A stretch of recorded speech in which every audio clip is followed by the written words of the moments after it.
Hello everybody. Alright. Welcome to Simpsons Winter Lockdown Quiz. This is the third Simpsons quiz that I've done. And remarkably, I was very shocked to just discover a minute ago that the last one was in April. I thought it was like 2 weeks ago. But it was a long time ago. A lot of stuff has happened, but in another sense of the word, basically nothing has happened.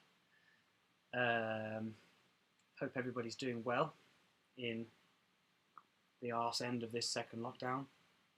Hope you've all got plans to completely ruin everything by hanging out with your smelly families for Christmas for 5 days. That's going to be great. Thanks everybody for coming. 9 or 7 people watching or something at the moment. I'm going to hold off a little bit because I think one person is running a bit late and I wanted to make sure that he could make it. So the next few minutes you might just be seeing me sipping Guinness and looking at my phone. Who doesn't want that on a Friday night?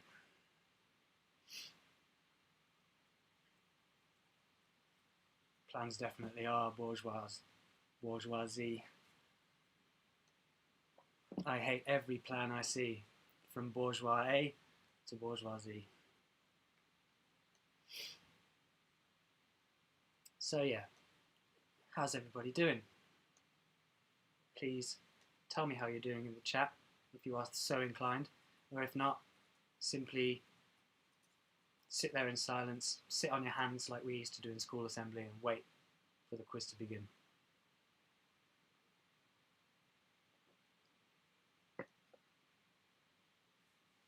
I did try to make this quiz a little bit easier than the last one, but then that is what I said for the last one, and apparently it was harder than the first one. But I've added clues for the more difficult questions, and I've tried to at least stagger it so that the first round is a little bit easier. Kind of like, another way to say it is tiers, which is a word I'm sure we're all very familiar with now. Just going to have a quick check up on some pals. Okay, we're looking pretty good. My friend Josh Goldsmith says that he just needs to set up a WhatsApp group. Oh, excuse me. Oh dear. Had a very hearty Szechuan stir fry for dinner. So if my nose starts running randomly or I sound like my mouth is numb, that's because it is.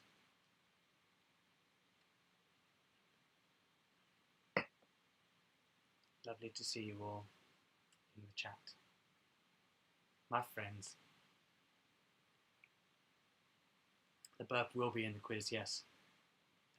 Pitch, timbre, length, girth of a burp, definitely is something that should be measured.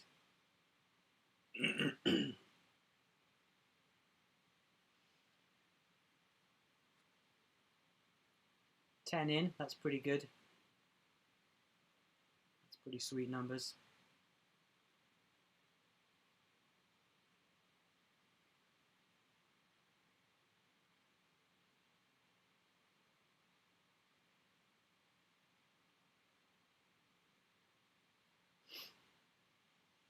So, just waiting on confirmation that one other person has definitely joined, or their team has definitely joined.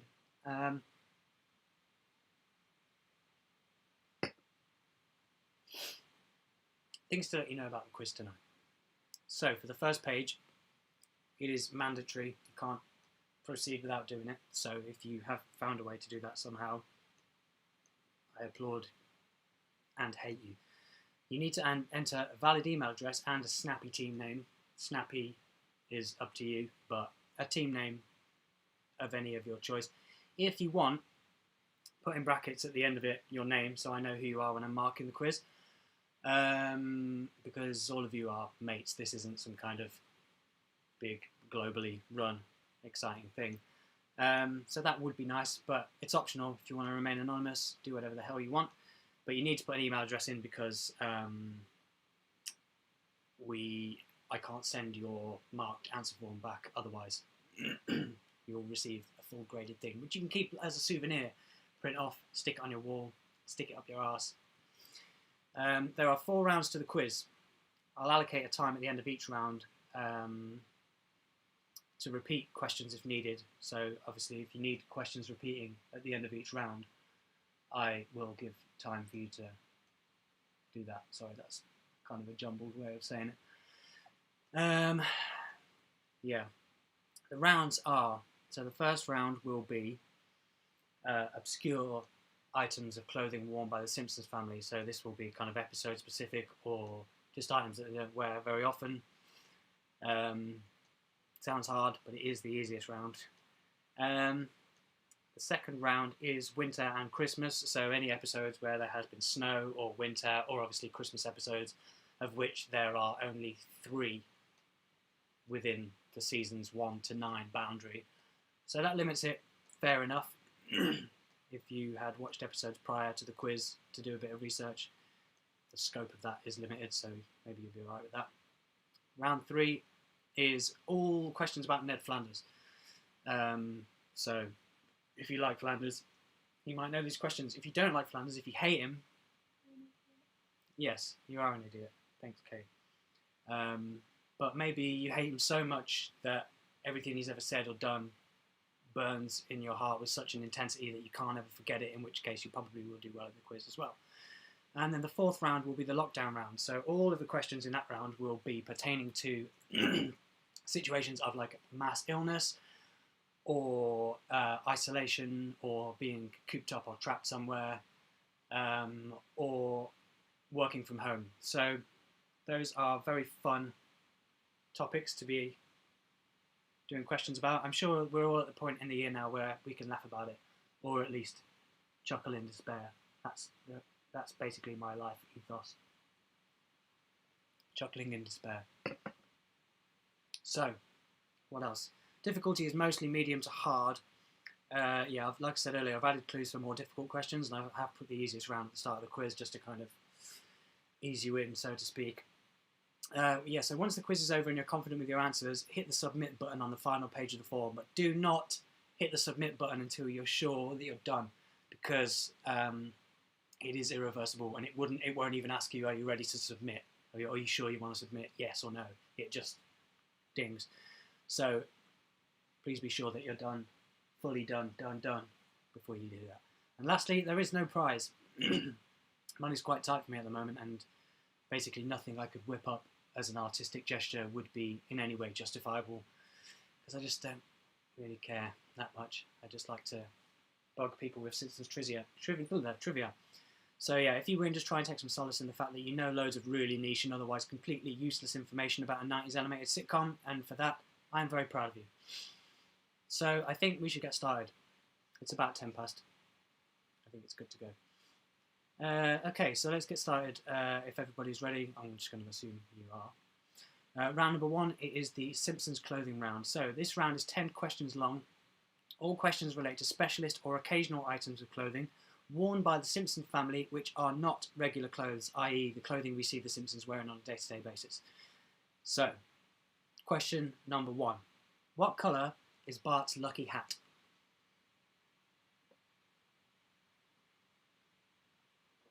Bart has a hat which is lucky to him, which he wears on occasion. Seen in several episodes, I would say, and has been a focal point of a plot or maybe 2. Should be an easy one. I'm not doing any of that stuff, Faisal, if you win. Maybe subscribe to my OnlyFans and I'll take my clothes off and do a weird Silence of the Lambs dance. But that's it. So question number 1 is, what colour is Bart's lucky hat? Question number 2. What special item of clothing does Homer always wear to the Springfield chili cook-off, as seen in the episode The Mysterious Voyage of Homer? So that's the episode with Johnny Cash playing the Space Coyote. Homer always wears a special item of clothing to the Springfield chili cook-off. It isn't, obviously, the spoon, which he always eats the chili with, which people say he carved himself from a bigger spoon. So that's not an item of clothing, not unless you're one of those people that takes drugs and has one of those little spoons around your neck, in which case you're not cool. I don't condone that. It is a different item of clothing. What item of clothing is that?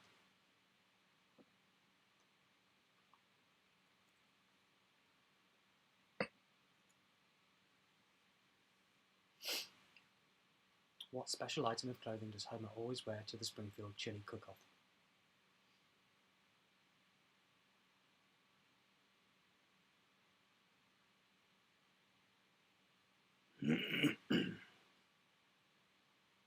Question 3. In the episode Scenes from the Working Class Struggle in Springfield, when shopping at the Ogdenville Outlet Mall, Marge finds a pink two-piece outfit marked down from $2,800 to $90. What designer brand is the... It's a suit, I guess. Well, it is a suit. It's a lady's suit, but it's a suit nonetheless, because clothing should not be gendered. Take note, world. In Scenes from the Working Class Struggle in Springfield, when shopping in the Ogdenville Outlet Mall, Marge finds a two-piece pink outfit suit marked down from $2,800 to $90. What designer brand is it?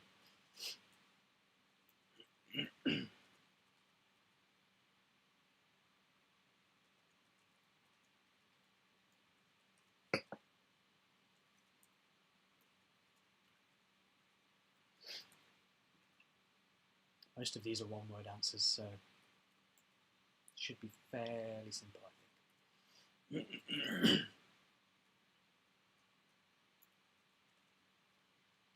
Okay, question number 4.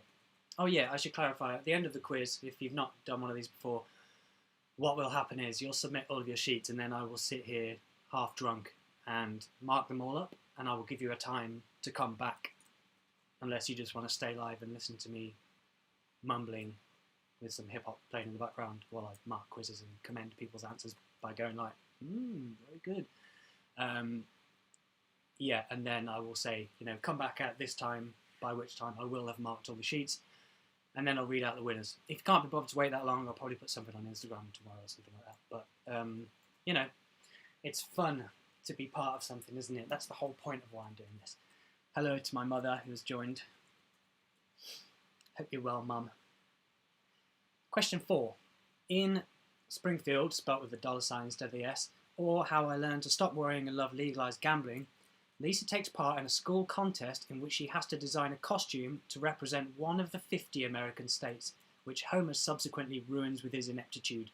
Which state is Lisa's costume supposed to represent? Before Homer wages war on Gambler and his neon claws.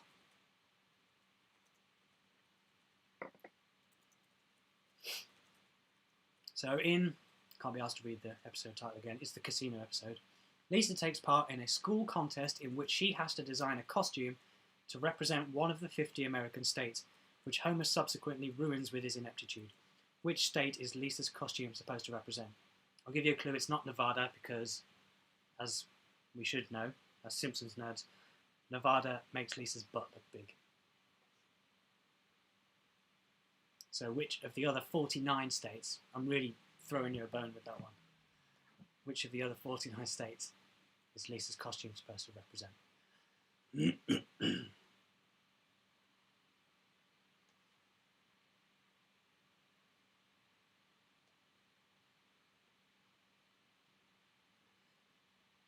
Oh, excuse me again. Question number 5. What is the brand name of the expensive new running shoes which Homer buys and Santa's little helper later destroys in the episode Bart's Dog Gets an F? Homer is seen to covet the pair that Ned Flanders owns earlier in the episode. What is the brand name of the expensive new running shoes which Homer buys and Santa's little helper later destroys in the episode Bart's Dog Gets an F? which is an early one, season 2, I think. I know it is. It is season 2.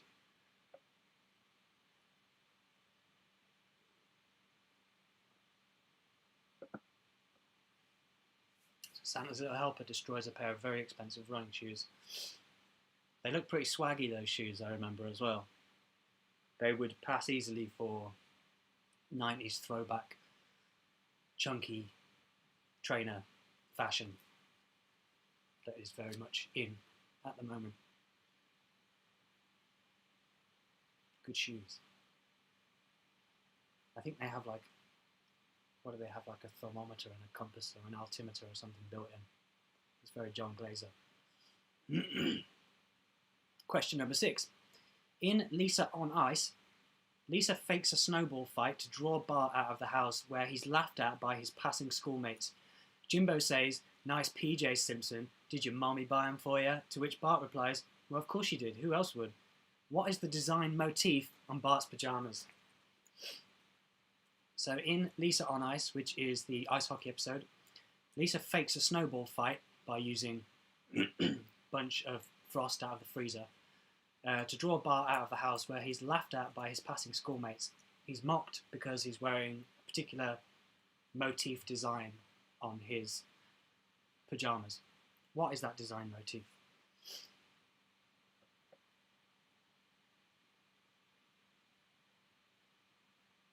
I made quite a palpating hand gesture there for the snowball.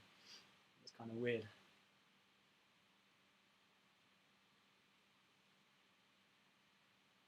So that was question 6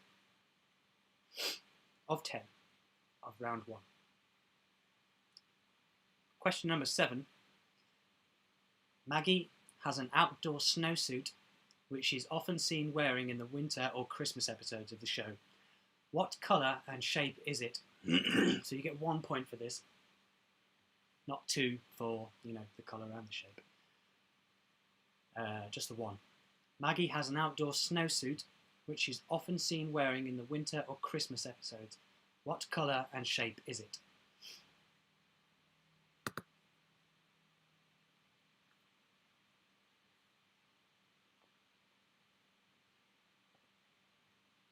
I think it's first seen in, I don't know, maybe the first episode actually, the Christmas episode. Or if not, then it would have been in Bart Gets an F. When the freak snow day gets everyone out of the house and having a lovely time. I think there's a question about that soon. So that was question 7. Maggie has an outdoor snowsuit which she's often seen wearing in the winter or Christmas episodes. What colour and shape is it? Question number 8.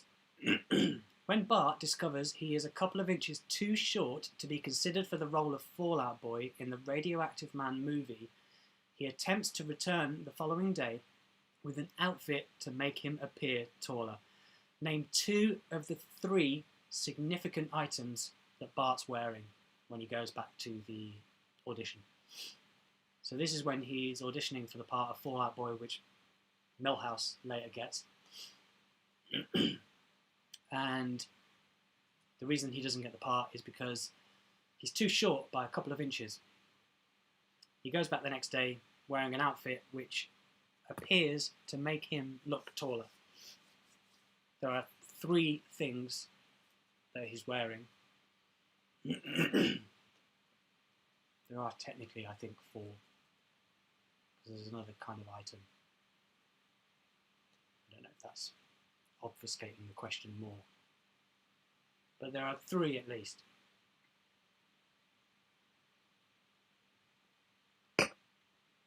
What are they?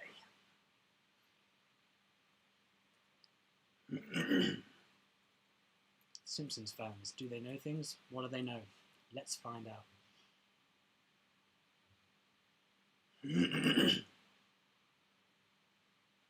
That's question number 8. I'll give you a minute there because there are 3 items. You might need to ruminate on that.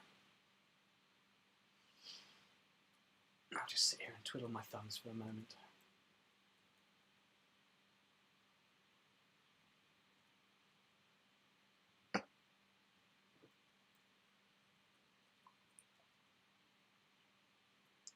as it is Friday night, even though time doesn't mean anything anymore. Maybe you're enjoying a drink this evening. I am drinking Guinness because I've got really into stout lately. Maybe it's because the weather's getting cold. Maybe it's just because it's Peng. I also discovered ginger wine thanks to my boy Lewis, and bought one of those big ass ice cube trays. The cubes are actually like too big to fit in our glasses. They're like 5 centimeters cubed. But you need big ice cubes, because if they're just like slivery little things with a kooky design, then they just melt away really quickly. You need something that's going to chill the drink for a long time so you can sit and relax with it. Anyway, question 9. In You Only Move Twice, the much revered Hank Scorpio episode, Homer's high-ranking position working for Hank Scorpio inspires him to make a bold motivational fashion choice in purchasing the hat of a former sporting legend. Whose hat was it? A clue for this question is the person in question is also revered by Hank in King of the Hill. So in the episode You Only Move Twice, Homer's high-ranking position working for Hank Scorpio inspires him to make a bold motivational fashion choice in purchasing the hat of a former sporting legend. Whose hat was it? He says that he sees the hat in the shop window and he says something like, only big important guys like me could afford this hat. And then he goes, wait, guys like me? I'm a guy like me. And he buys the hat. To whom did the hat formerly belong?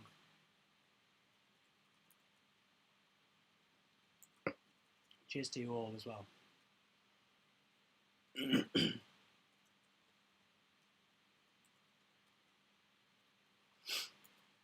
So the person in that question is also revered by Hank in King of the Hill. If you're a King of the Hill fan, that probably will make the question easy for you.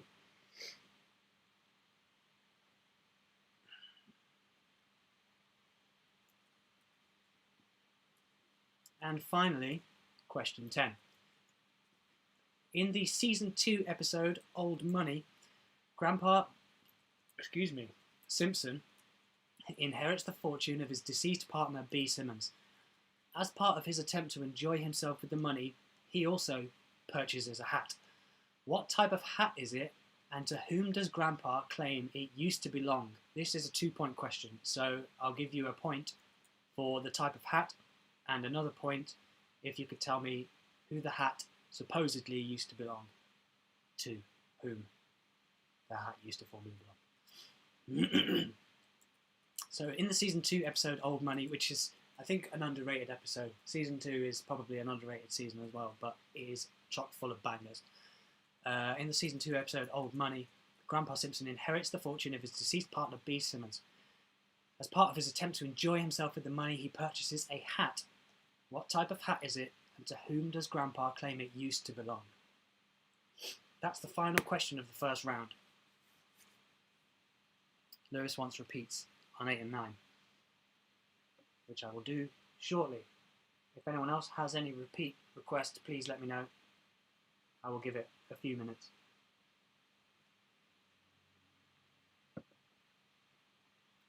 So, for Lewis, question 8 is, when Bart discovers he is a couple of inches too short to be considered for the role of Fallout Boy in the Radioactive Man movie, he attempts to return the following day wearing an outfit to make him appear taller.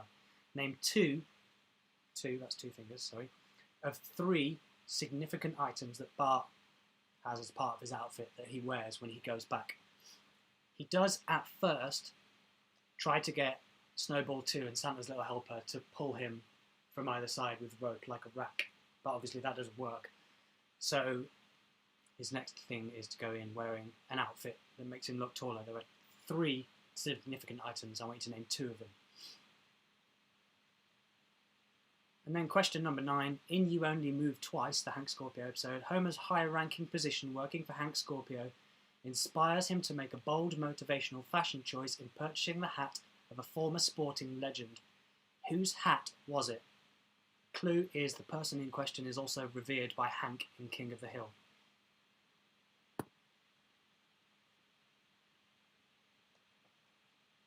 Also, another clue, because I feel like it might be quite a difficult question, though it does get harder from now on. But another clue for that question is the sporting legend is not a sports star, it was a manager. Not that that makes it any easier, because obviously I'm not expecting any of you to know anything about American sports, but hopefully if you know the episode, it might twig the name of the person in your head. Okay, 4 and 7 as well. I'm happy to do this, by the way. Happy as Larry to be repeating these questions. I actually am, I don't mind. I love you guys. Question 4. In Springfield, or How I Learned to Stop Worrying and Love Legalized Gambling, the casino episode, Lisa takes part in a school contest in which she has to design a costume to represent one of the 50 American states, which Homer subsequently ruins with his ineptitude. Which state is Lisa's costume supposed to represent? So she has to go dressed representing a state, which isn't Nevada, because Nevada makes Lisa's butt look big, as we've established. And it isn't Idaho as well, because that's what Ralph Wiggum goes as, and also looks terrible. So which of the 48, I'm really breaking my back here for you guys. Yeah, which of the 48 states? And then, question 7 for Lewis. Maggie, this is question 7, Maggie has an outdoor snowsuit which she's often seen wearing in the winter or Christmas episodes. What colour and shape is it? For 1 point. The colour and the shape of Maggie's outdoor snowsuit. If you please. And then I'll give you a couple of minutes. And then we'll start round 2, which is the winter and Christmas round. Unless anyone else has any other requests that are related to the quiz and not, singing or taking my clothes off, as was mentioned before. It's not happening.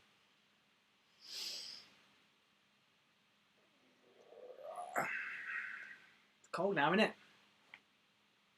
It's cold today. I've been doing some volunteer dog walking, and yes, Lewis, that was 7. The snowsuit one was question 7.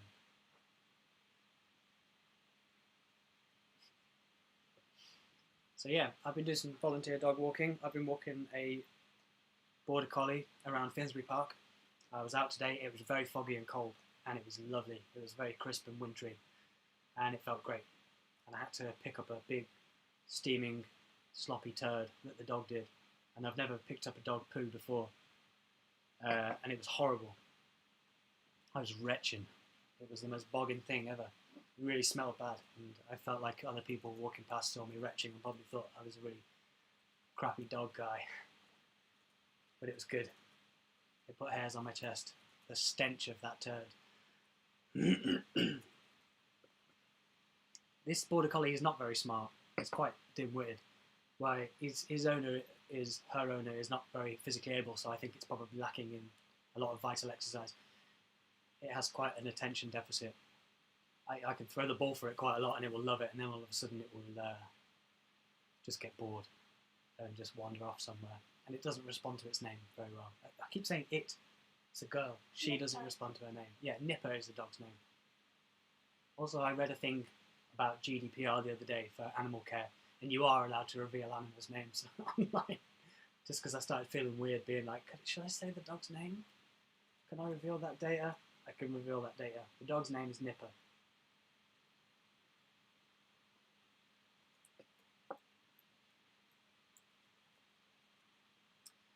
Yes, that was question 6, Max.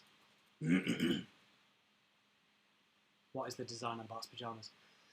Okay, so after that little dog anecdote, let's get into round 2, the winter and Christmas round. So this round is 15 questions, most of which are focused on either winter or Christmas episodes of the show. A few questions are related to bits of non-winter episodes which mention Christmas or Santa Claus, just to keep you on your toes. If you've done your research on the few Christmas episodes in the first 10 seasons, 3 episodes, hopefully you should do alright in this round. But yes, there are some questions which are mentions of Christmas or winter, but are not Christmas or winter episodes, because I don't want to make it too easy.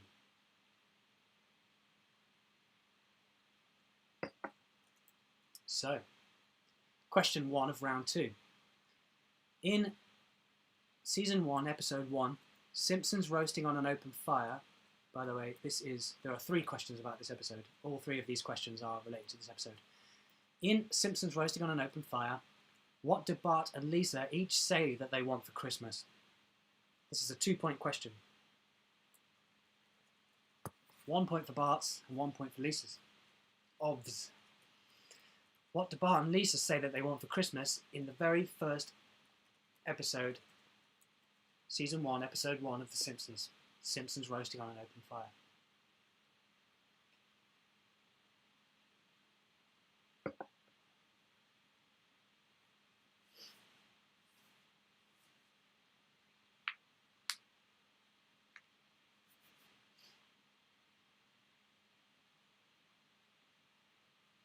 I had a quick skim of that episode again recently. The first season is definitely the show finding its feet, isn't it? It's pretty good. Barney is a good character in it, but then Barney is just a great character overall. But it's a wholesome episode. It sets the tone of the show well, because ultimately it's steeped in failure and working class struggle. 2 of things I can relate to very much, so it does a very good job of portraying that. Question number 2. In the same episode, before Homer and Bart decide to bet on Santa's Little Helper to win at the dog tracks, they were, originally going to bet on Barney's choice. What was the name of the dog that Barney pips to win? So, when Homer gets his paycheck from being the mall Santa, which is $13, his last-ditch attempt to get money is betting that $13 at the dog track with Barney. Before they decide to bet on Santa's Little Helper because they think the name is lucky, they were originally going to bet on the dog which Barney is going to bet on. What's the name of that dog?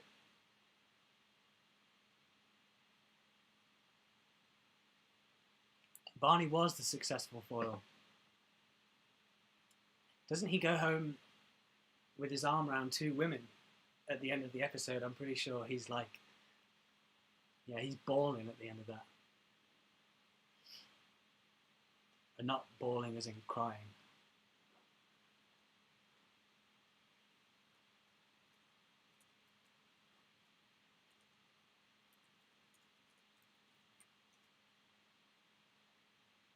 So yeah, that's question 2. What's the name of Barney's choice of dog to win? The winning dog. The one that wins the race. Question 3. At the end of this same episode, Homer and Bart bring Santa's Little Helper home, and the family sings Rudolph the Red-Nosed Reindeer together. I think around the piano they sing it. The Simpsons house has a piano back in season 1. So when they're singing Rudolph the Red-Nosed Reindeer together, Bart keeps disrupting with his own jive talk and the lyrics. After they sing the final line, "You'll go down in history," Bart has his own line after that. What is that line? I probably muddled that question a little bit. Basically, at the end of that episode, Homer and Bart bring Santa's Little Helper home, and the family sings Rudolph the Red-Nosed Reindeer together, which Bart keeps disrupting. After they sing "You'll Go Down in History," Bart adds his own final line to the song. What is it?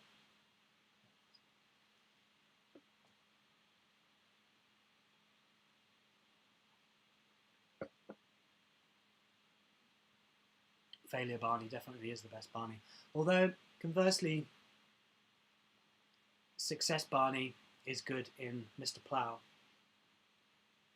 when he just turns into a complete dick and drives up in the plow truck and shoots out the tyres on Homer's plow truck and does that song with Linda Ronstadt where he's smashing the cardboard cutout of Homer with a baseball bat. But Barney is a great character. He's incredible. Such a good voice.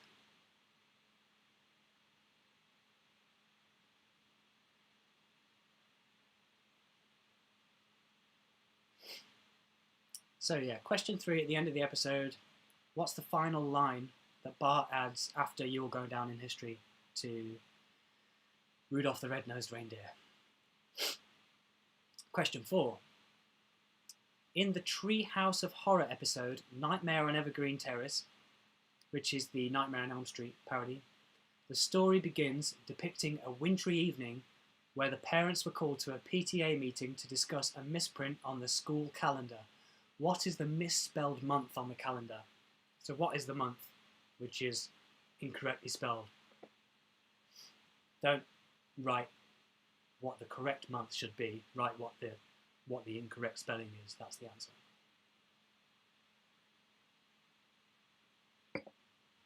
So in the Treehouse of Horror episode Nightmare on Evergreen Terrace, which is quite a, as Halloween Simpsons episodes go, it's kind of less on the comedy side and more on the actually scary side. I think they did a pretty good job of parodying that horror.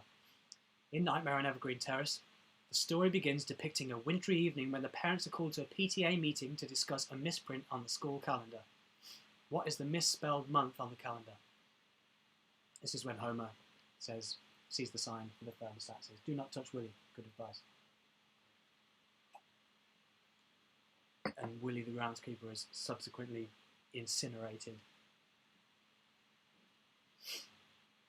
That's question 4. Question number 5. In Homer's Phobia, John, who is voiced by John Waters, John's Japanese robotic Santa Claus saves the day by scaring away a herd of charging deer. According to John, what do they call Santa Claus in Japan, and where does he live? This is a 2-point question. So 1 for what they call Santa Claus in Japan, and the other point is for where does he live. So in Homer's Phobia, starring John, played by John Waters, the chap who collects all of the kitschy stuff in that shop, and he wears the Pin Pals shirt. He has a Japanese robotic Santa Claus, which saves the day by scaring away a herd of charging deer when Homer, Barney and Moe take Bart out hunting for deer to try and dissuade him from becoming gay. According to John, what do they call Santa Claus in Japan, and where does he live? 2 points for that question.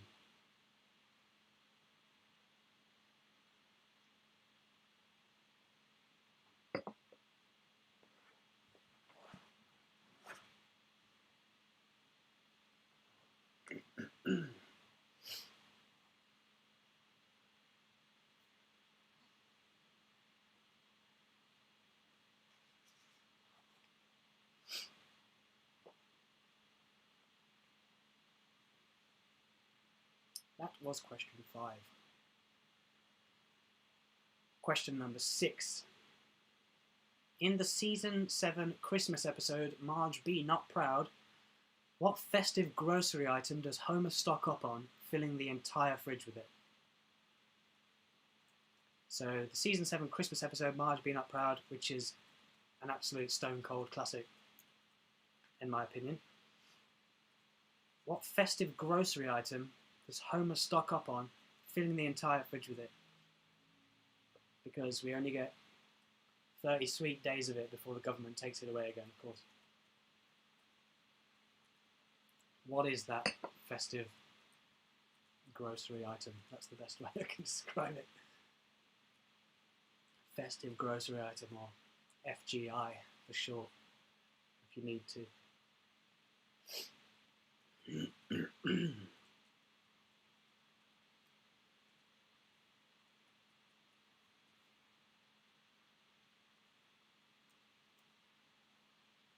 I've never tried it myself, the item in question. Although I don't want to spark up a debate, because then that means people might give the answer away. So forget I said that. Question 7. In the same episode, Marge Be Not Proud, what is the name of the supermarket where Bart steals Bone Storm and the Simpsons later visit to have their family photograph taken? So, in the same episode, what is the name of the supermarket where Bart steals Bone Storm and the Simpsons later visit to have their family photograph taken?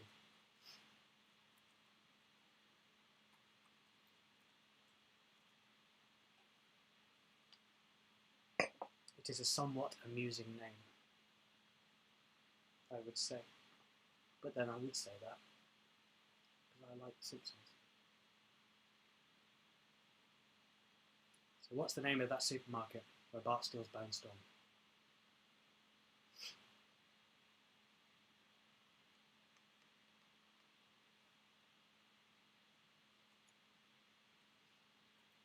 Question number 8. Same episode once again. After being caught stealing, Bart has a grim fantasy about a future Christmas in the juvenile hall where he and the other inmates receive terrible gifts from the Port Authority Lost and Found office. Can you name all 3 of the gifts which we see issued to Jimbo, Nelson and Bart? So in the episode, after he's been caught stealing, Bart has this, the security guy says that he'll be spending Christmas in juvenile hall, and Bart has this grim fantasy where he's in juvenile hall and they all have to line up and receive gifts from their, I had to look this up myself, the Port Authority Lost and Found office. So they're really crappy gifts that they're given. So this is a 3-point question. If you can name all 3, then obviously that's a big nod to you for knowing shitloads about The Simpsons. Can you name all 3 gifts which we see issued to Jimbo, Nelson and Bart? Bart has his fingers crossed for a new bike, but what he receives is obviously not that at all. So if you get any of those, you get 1 point for each, and there's 3. That was question 8. I'll give you a little minute there to mull on that one, like so much festive wine. It's not even December yet. I feel like I can't make Christmas jokes.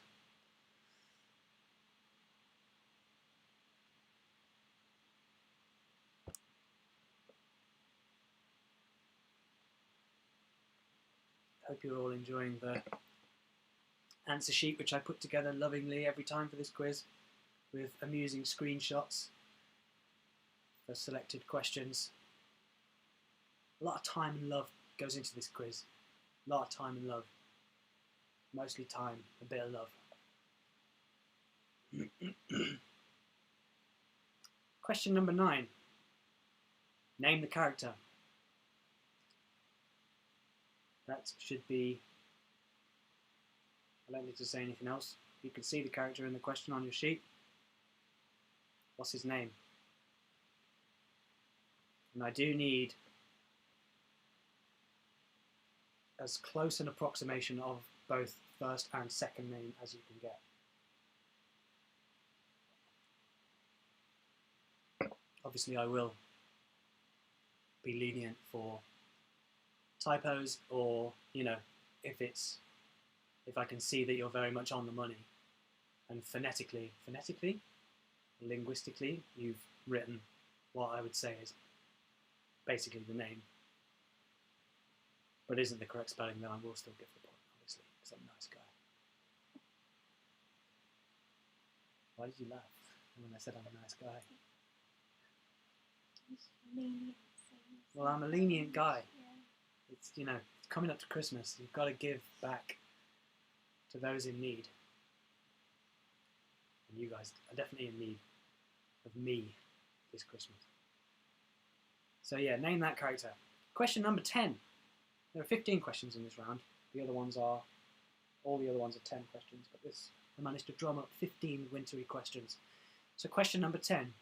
In Bart Gets an F, which is honestly one of the best episodes of all time, an unexpected snow day forces the schools and businesses of Springfield to close, and the townspeople are all seen revelling outdoors, skating, sledding, and having snowball fights, having a good old time. At the end of the scene, they all join hands and sing a Christmas song together. What song is it? So in Bart Gets an F, an unexpected snow day, which means that school is cancelled for the day, which Bart actually, I think he prays for it to his good old-fashioned Christian God. For a snow day, so that he can study more for the school test. And he gets his wish. The snow day forces schools and businesses to close, the townspeople are all seen and revelling outdoors, having a blah blah blah. At the end of the scene, all of the people in Springfield, or, you know, all the important ones, They're all joining hands and they're singing a Christmas song together. What Christmas song is it?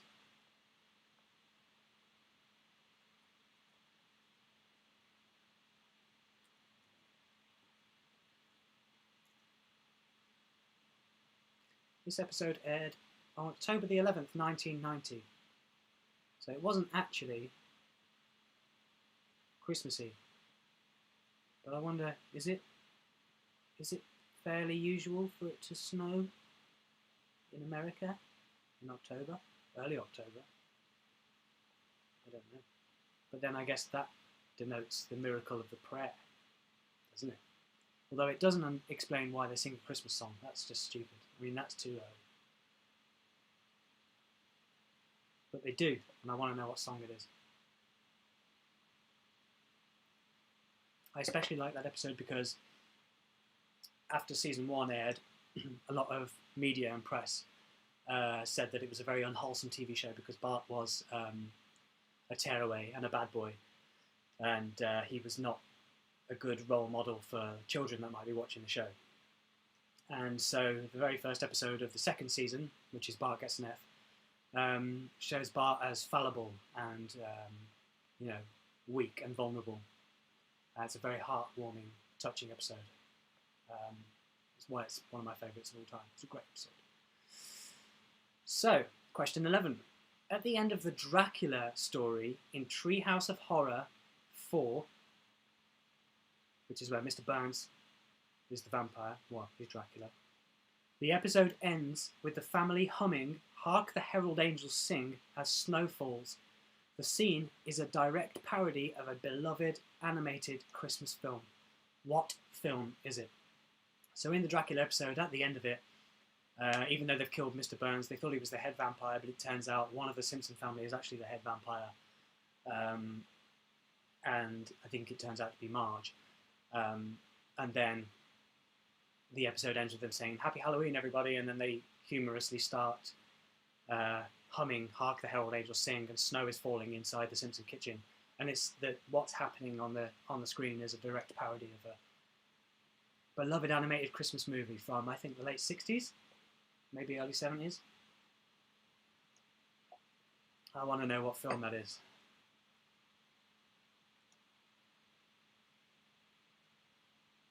Early 70s.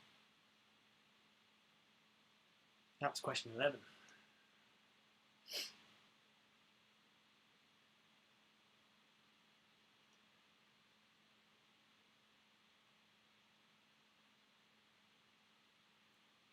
Question number 12. In Homer's commercial for his Mr. Plow business, in the episode of the same name, there is a fictional plot in the advert in which the family are plagued by a character played by Grandpa Simpson. Who is that character? So in Homer's commercial for his Mr. Plow business, which he pays to be aired on a public access channel at about 3 in the morning, there is a fictional plot in which the Simpson family are plagued by a character played by Grandpa. Who is that character?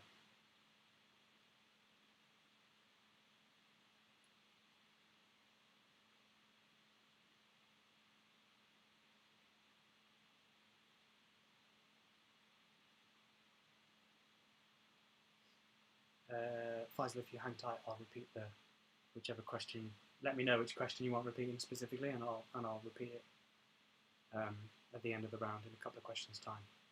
I think you maybe mean the Dracula Christmas film parody one. If it is, just let me know, and I'll repeat it at the end of the round. But until then, that was question 12. Mr. Plow commercial. Which character does Grandpa play? He's an evil bad guy character. Or at least, that's what it's supposed to be. Question 13. In the season 9 Christmas episode, Miracle on Evergreen Terrace, when Bart and Lisa are sitting by the Christmas tree trying to guess each other's gifts, what does Bart accurately predict is inside Lisa's? In the season 9 episode, Miracle of Evergreen Terrace, when Bart and Lisa are sitting by the Christmas tree trying to guess each other's gifts, Bart accurately predicts what's inside Lisa's gift. What is it? I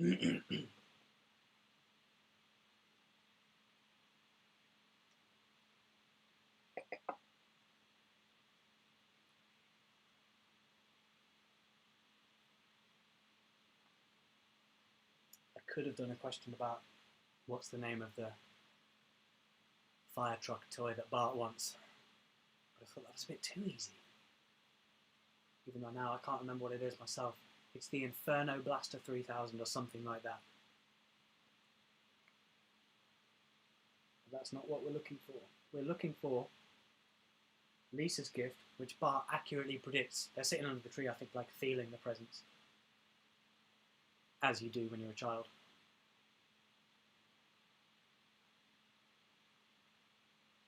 One time at Christmas when I was a kid, I wanted to open a Christmas present early. My mum will laugh at this. I really wanted to open one early on Christmas Eve, and she let me open it up, and it was a calculator. Which is quite a slick move.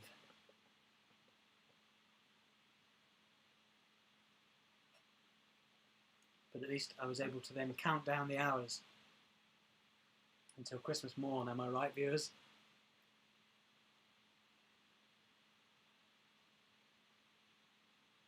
So that was question 13. Question 14, at the end of the same episode, Miracle on Evergreen Terrace, after being exposed for fraudulently exploiting the generosity of the townspeople, the Simpson home is raided and stripped bare of their possessions, except for one thing. What is it?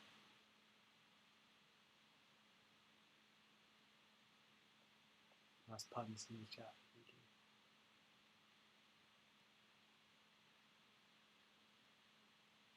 So at the end of that same episode, the Simpsons are exposed for fraudulently exploiting the generosity of the townspeople after they give them all that money, and Homer buys a car and they crash it into a lake.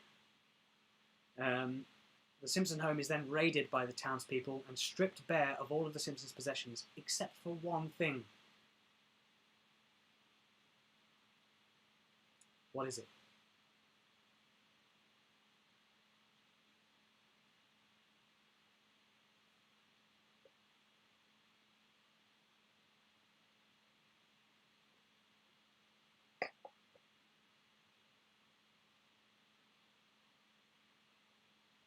And then finally, question 15 doesn't require any effort from me. Name the characters. This is a 2-point question. I want you to name both of the characters. You get 1 point for each. I am going to go and get a beer from the fridge. Please let me know which questions, if any, you'd like repeating, and when I get back, I will do so. Cool, thanks, bye.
Hello, everybody.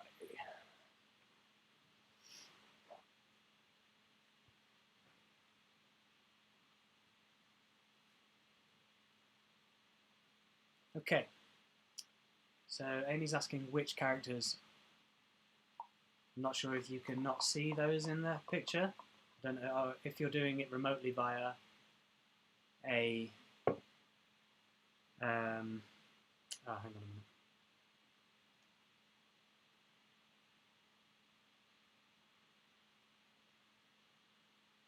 Yeah, so question 15 is name the characters in the picture. But if you can't see the picture, hang on. Then let me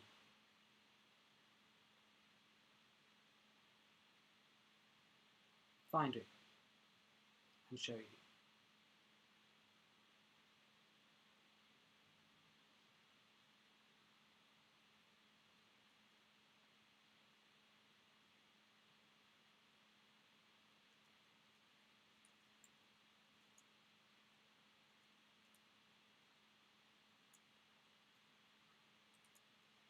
So these are the characters that you need to name for question 15. Here we go. Oh, I can't even see it. There's just such a delay on this thing. Can you see that? Hang on. Until it. Hopefully you can see that. There we go. I think that's clear enough. Please name these two characters, and you get a point for each. Very good. I'm not very good at mirror thinking whatsoever. It just kind of trails over there. So name those two characters, please. Okay, what other questions need repeating? So, please repeat 11 and 15. 15, as I've said, is name the characters for you, Faisal. And then question 11 is, yeah, at the end of the Dracula story in Treehouse of Horror 4, the episode ends with the family humming Hark the Herald Angels Sing as snow falls in the kitchen after they expose that Marge is the head vampire. This scene is a direct parody of a beloved Christmas film. What film is it? Just to kind of give you a bit of a portrayal of what's happening. They're all sat around singing, and Milhouse is playing on a little piano, and Santa's little helper is dancing. It might make it a bit easier. Maybe you already knew it. So yeah, that was question 11. Right, questions 1, 2, and 8 also want to be repeated. Question 1. In Simpsons Roasting on an Open Fire, what do Bart and Lisa each say that they want for Christmas? That's a 2-point question. What do Bart and Lisa want for Christmas in Simpsons Roasting on an Open Fire? Might be a difficult one. Seems deceptively easy. Although, if you think about what happens in the episode and also what the kids generally want in later episodes of The Simpsons, or even in that episode as the plot unfolds, it's easier than you think, that question. Question 2 is, in the same episode, before Homer and Bart decide to bet on Santa's little helper to win at the dog tracks, they were originally going to bet on Barney's choice, which is the dog that wins. What was the name of that dog? And question 8.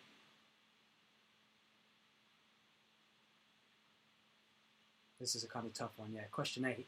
After being caught stealing in Marge Be Not Proud, Bart has a grim fantasy about a future Christmas in Juvenile Hall where he and the other inmates receive terrible gifts from the Port Authority Lost and Found office. Can you name all 3 gifts which we see issued to Jimbo, Nelson and Bart? So they receive like really crappy gifts. I can't even really give an example, but they're really lame, ugly gifts that are just obviously just useless shit.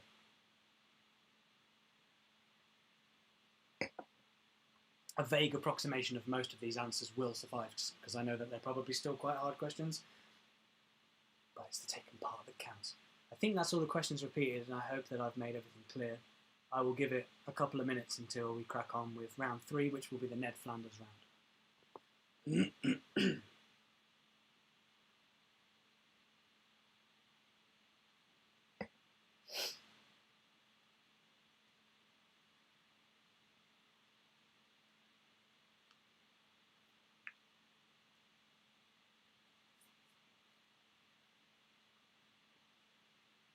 15 viewers is pretty good.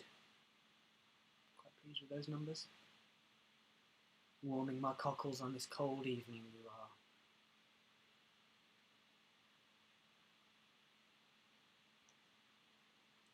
So, I think I'm just going to crack on with round 3. I will obviously at the end of the quiz, if anybody wants to go back, you can in the Google Forms go back and forth between the rounds, just in case we get to the end of the quiz and you're like, wait, there's something in round 1 that I just wanted to clarify. Obviously, I'm happy to do that. But for now, I'm going to press on with round 3. Hens love roosters, geese love ganders. All 10 of these questions are about Ned Flanders. Very good. Question 1. In Homer Loves Flanders, what novelty food item does Ned buy for Homer at the baseball game? In the episode Homer Loves Flanders, which is the episode with the now heavily memed gif of Homer going back into the bush like the Terminator. In Homer Loves Flanders, what novelty food item does Ned buy for Homer at the baseball game?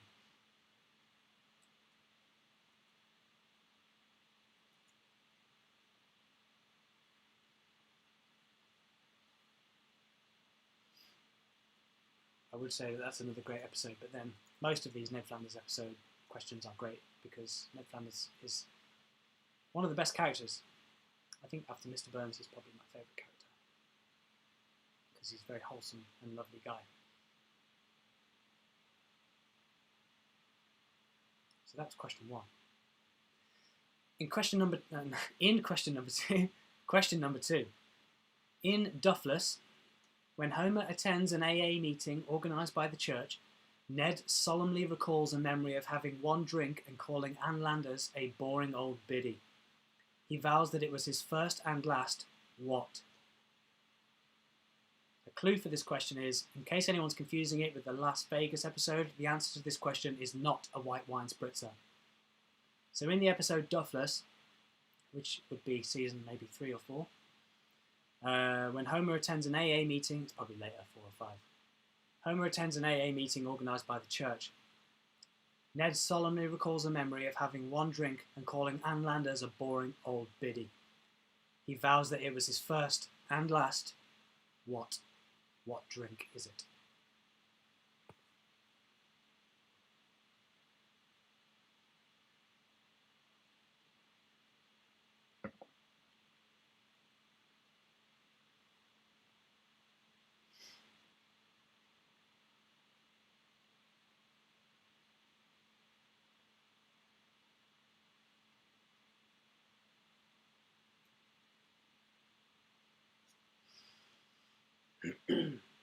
Question number 3.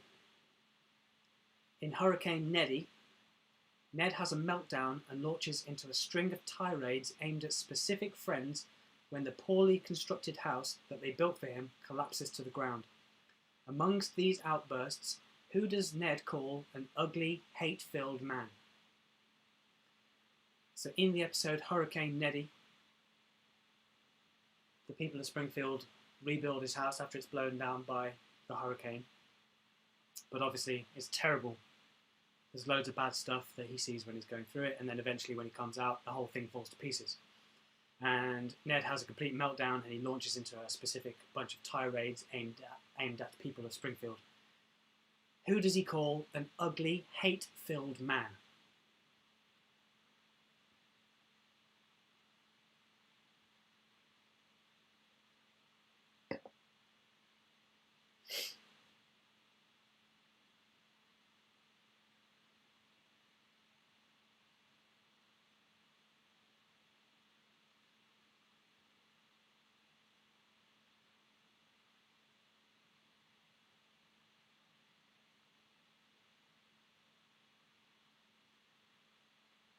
Question 4. In the same episode, Hurricane Neddy, during his chat with Homer at the asylum, I was going to put mental asylum, but then it's probably a slur. I actually did just write asylum, and I've just slurred myself into a corner. In the same episode, Hurricane Neddy, during his chat with Homer at the asylum, there's a breakthrough when Ned suddenly reveals that he hates his parents, the lousy beatniks. But before that, which institution does Ned also say he hates? Bye, Max. Thank you for taking part.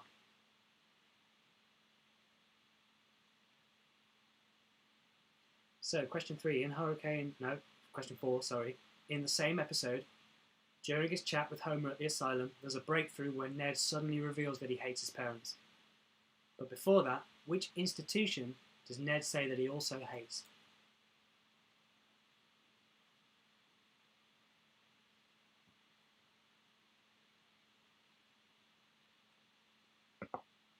He says, in fact, you could say, I hate blank. That and my parents. What's the blank?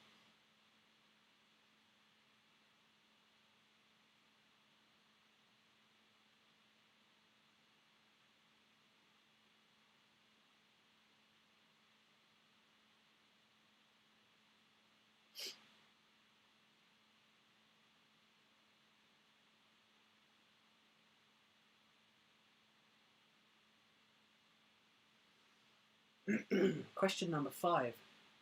At the beginning of the episode, when Flanders failed, Ned announces at his barbecue that he's quitting his job to pursue his dream of opening a left-handed store.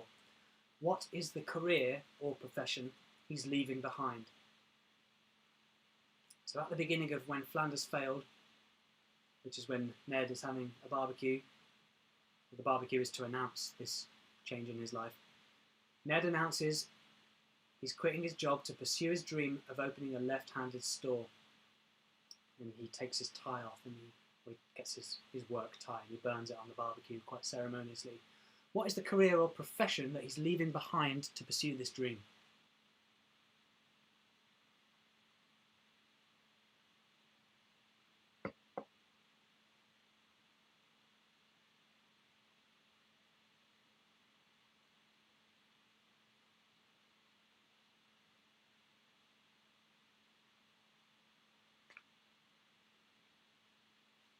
That was question 5.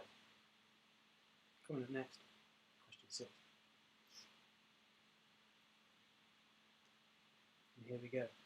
Question 6. When Lisa gets bubblegum stuck in her hair in 22 short films about Springfield, what does Ned suggest is the best way to get it out? So there's various suggestions and Lisa ends up with her hair looking horrific and covered in all sorts of shit when she gets bubblegum stuck in her hair. In the iconic Steamed Hams episode, 22 short films about Springfield. In the scene, which is unrelated to the Steamed Hams scene, I feel like I'm convoluting it a little bit, what does Ned suggest is the best way to get the bubblegum out of Lisa's hair? Shit, I dropped my phone. Sorry, again, I will take, obviously, approximations of the answer with my leaniest November Christmas spirit.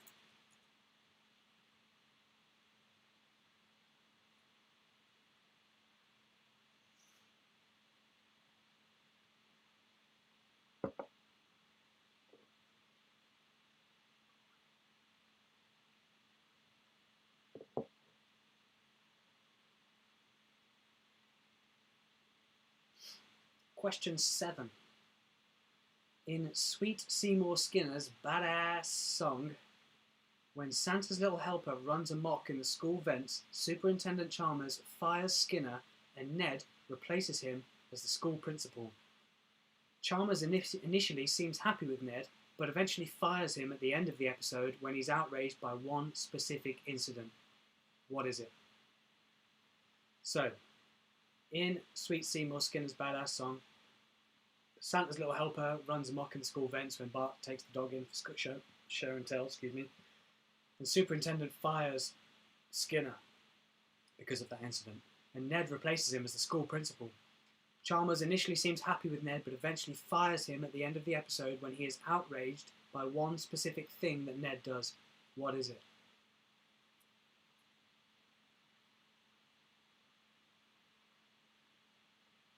I will repeat question 6 at the end of the round. Don't you worry.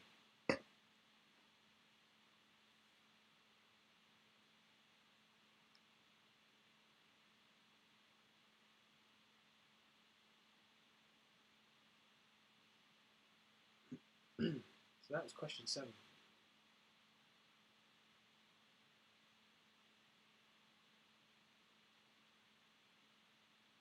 Question number 8. When Rod and Todd When Rod and Todd overhear Homer's swearing, causing Todd to say he doesn't want any damn vegetables at the dinner table, Ned challenges Homer to cut back on the bad language with a swear jar. What does Ned promise to do in return for the gesture?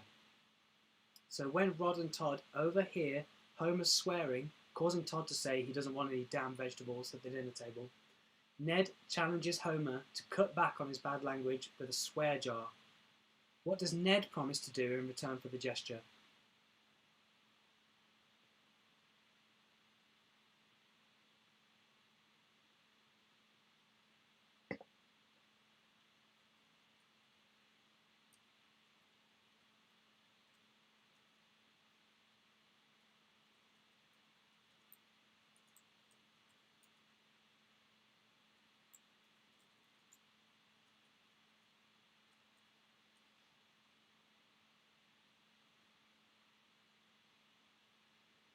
Question number 9.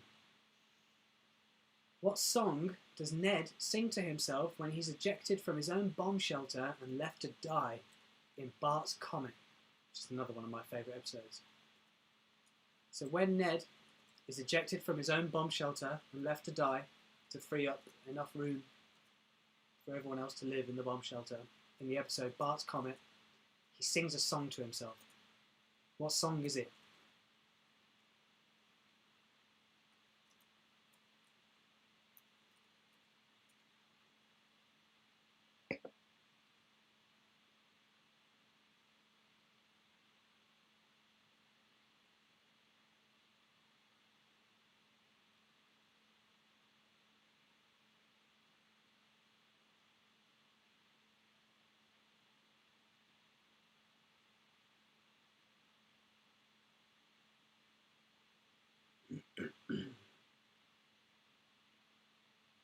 Question 9.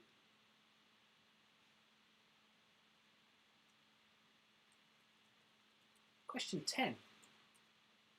In Lisa the Vegetarian, Homer is annoyed that Ned didn't invite him to the Flanders family barbecue. Ned introduces Homer to 2 of the family members. Can you name them? Clue, they both have foreign accents. This is a 2-point question. If you can name both of them, then, I think I'd save this one for last because it's quite a tricky one. In the episode Lisa the Vegetarian, Homer is annoyed that Ned didn't invite him to the Flanders family barbecue. Ned introduces Homer to 2 of his family members. Can you name them? And the clue is that they both have foreign, i.e. non-American accents.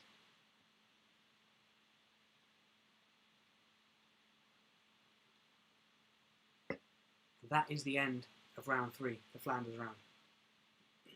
I will repeat question 6 for Liam, and then if anyone else wants any others repeating, obviously please let me know in the chat. So question 6 for you, Liam, is when Lisa gets bubblegum stuck in her hair in 22 short films about Springfield, what does Ned suggest is the best way to get it out?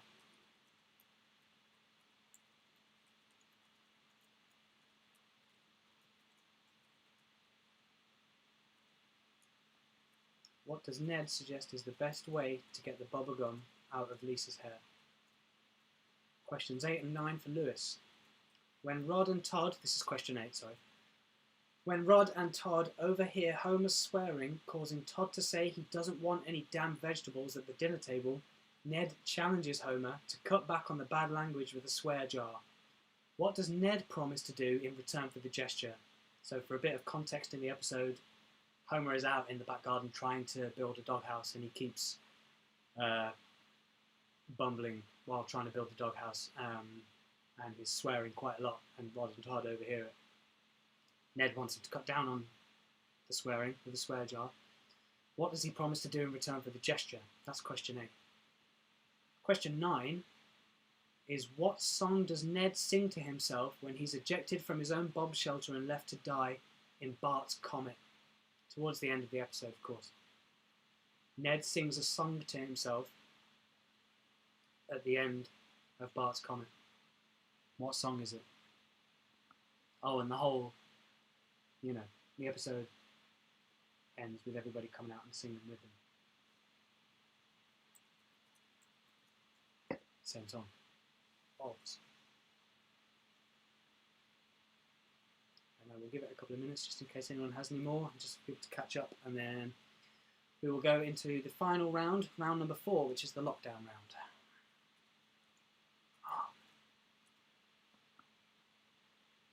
Let's go.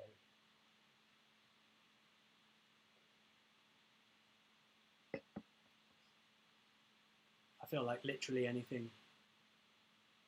If you noticed that anything this year that's been released, or like last year, any media that was released, like film or music from like 2019 or before the whole COVID situation hit, everybody was like, well, journalists were like, it's oddly prescient for these trying times. Anything with any kind of vibe of loneliness or isolation. It could have been like a pop song about splitting up with your boyfriend, but the lyrics could have been about so lonely in this flat without you.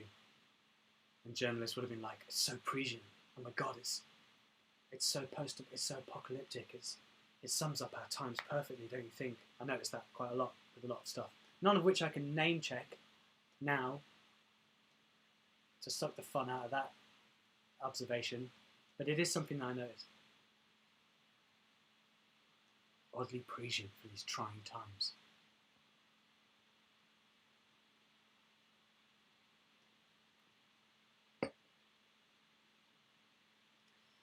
Okay, since I think there are no further objections, we will crack on with round 4, the final round, the lockdown round.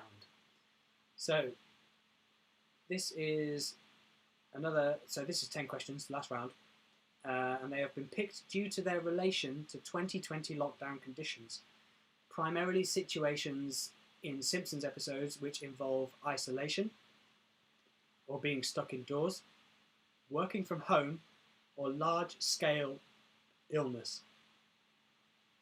So, if you can put yourself into that mind space, as if you haven't been putting yourself in that mind space enough already this year,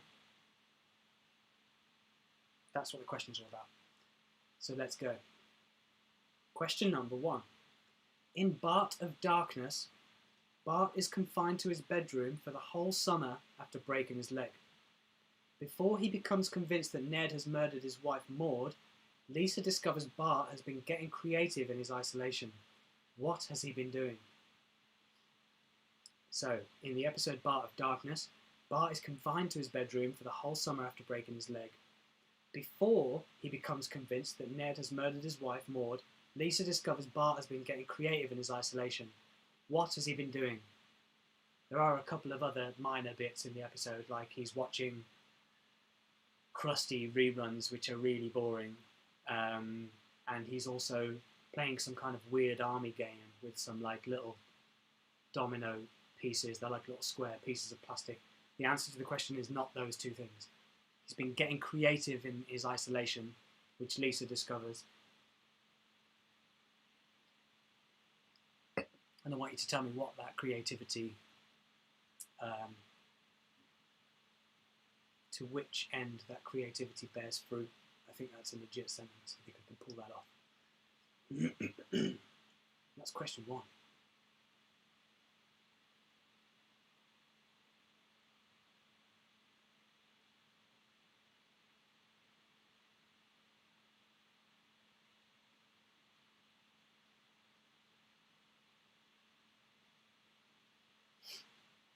Question number 2. When Mr. Burns builds and manages his own casino, he becomes isolated and deranged like Howard Hughes, wearing Kleenex boxes on his feet, hoarding jars of his own urine. During this time, he also designs a model plane which he believes can carry 200 passengers from the New York Idlewild Airport to the Belgian Congo in 17 minutes. What is the name of the plane? To repeat that, when Mr. Burns builds and manages his own casino, he becomes isolated and deranged like Howard Hughes, wearing Kleenex boxes on his feet and hoarding jars of his own urine. During this time, he also designs a model plane which he believes can carry 200 passengers from the New York Idlewild Airport to the Belgian Congo in 17 minutes. What's the name of the plane?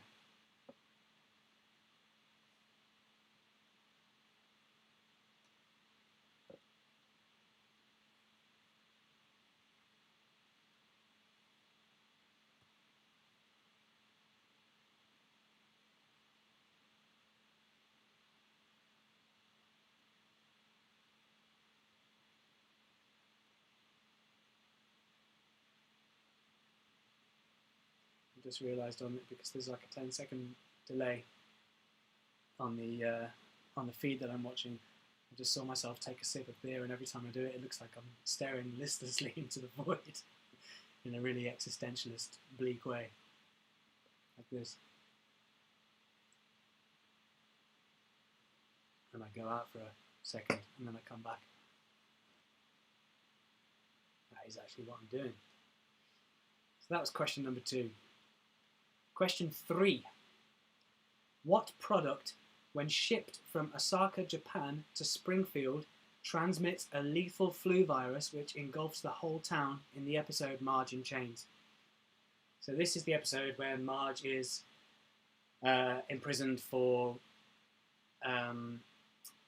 not wrongfully stealing. What's the word I'm looking for? I guess accidentally stealing a bottle of bourbon from the Quickie Mart. But there's a product which is advertised on the TV, and everybody orders it from Osaka in Japan to Springfield, and it transmits a lethal flu virus which engulfs the whole town. I want to know what the product is that everybody sees on the telly that they want to order.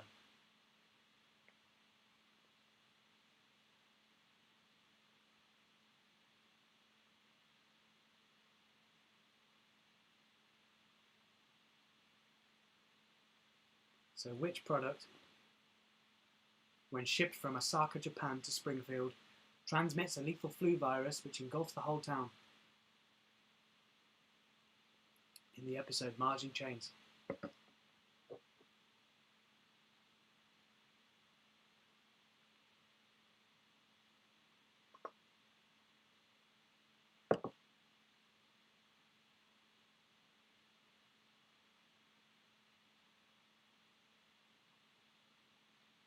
That was question 3.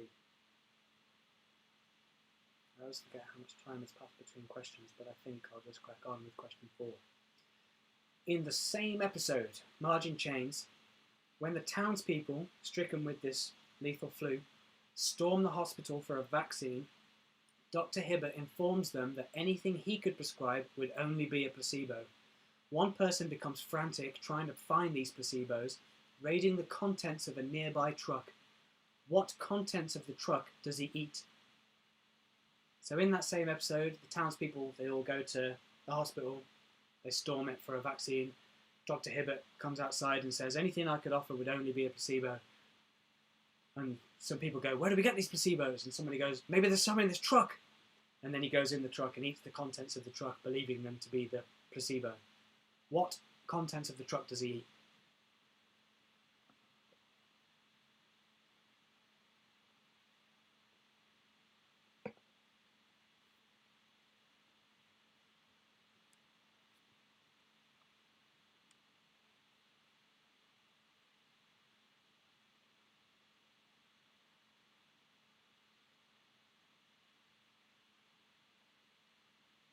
These are some pretty good lockdown questions, I think.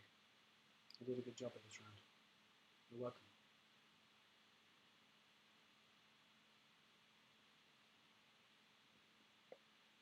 So that was question number 4.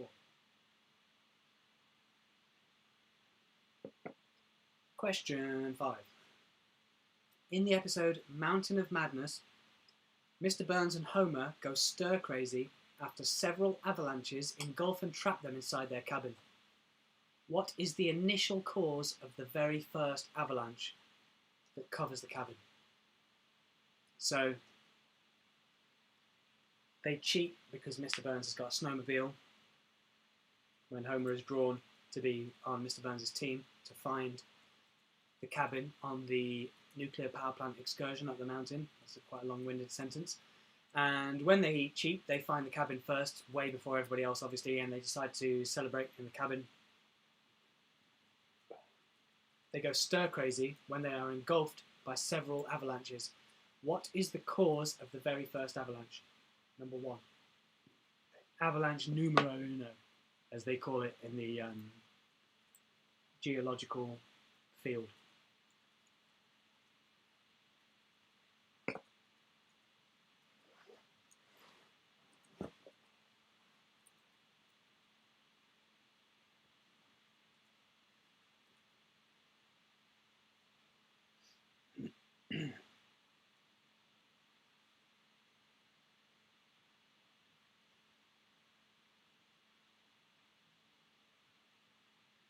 I feel like I just want to watch all of these episodes now.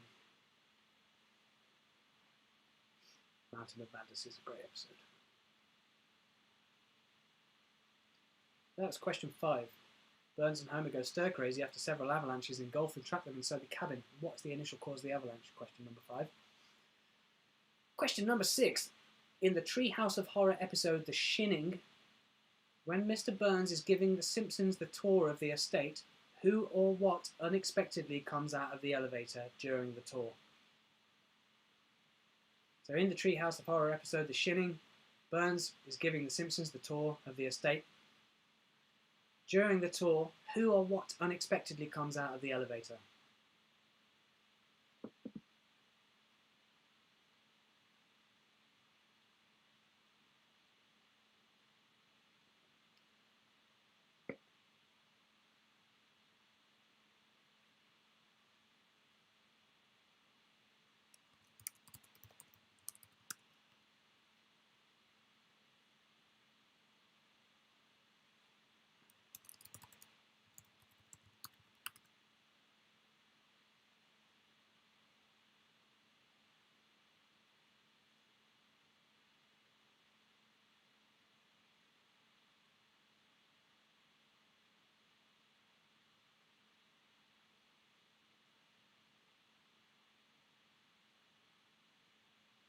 Question 7. In the same episode, The Shinning, Willie tells Bart that if he ever needs to contact him telepathically using his shin, Bart should never read his thoughts at a certain time. That's Willie's time. What time is it? A clue, it's one specific hour of the day. So in that same episode, The Shinning, Willie tells Bart that if he ever needs to contact him telepathically using his shin, Bart should never read his thoughts at a certain time, because that's Willie's time. What time is it?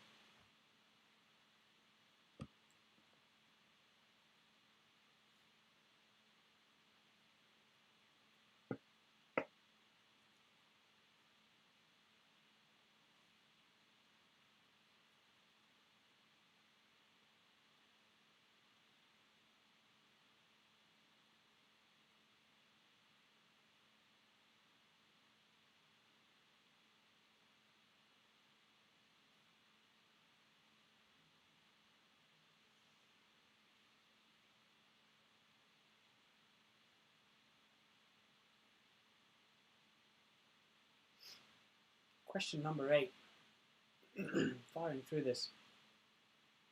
It's almost done. Jeez. Question number 8.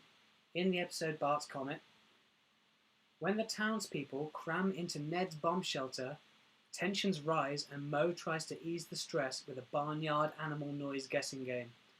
After several guesses, an argument breaks out and eventually Homer interrupts and guesses correctly. What animal is it? So in the episode Bart's Comet, they're all crammed inside Ned's bomb shelter. Tensions rise and Moe tries to ease the stress with a barnyard animal noise guessing game. After several guesses, an argument breaks out and eventually Homer interrupts and guesses correctly. What animal is it?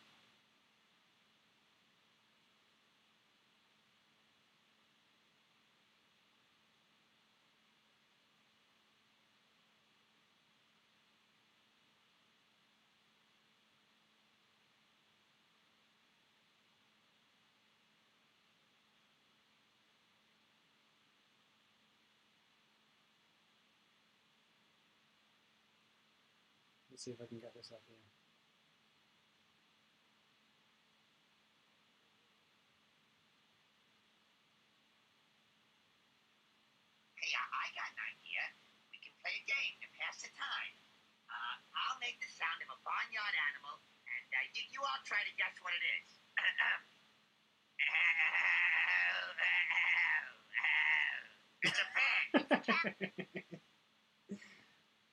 So it's not one of the two answers you just heard, obviously.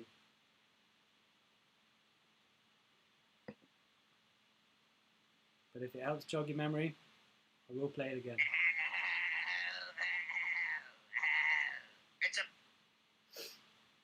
What animal is that Mo is doing the impression of, which Homer guesses correctly?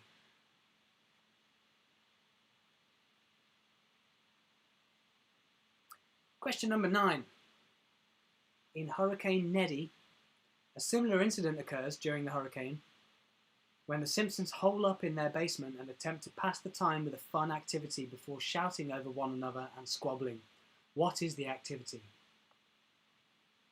So in the episode Hurricane Neddy, a similar isolation, I guess, incident occurs when the Simpsons hole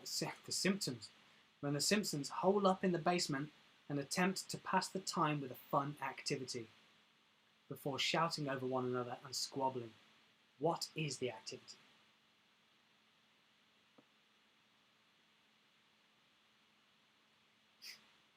I'm still laughing about that barnyard animal noise.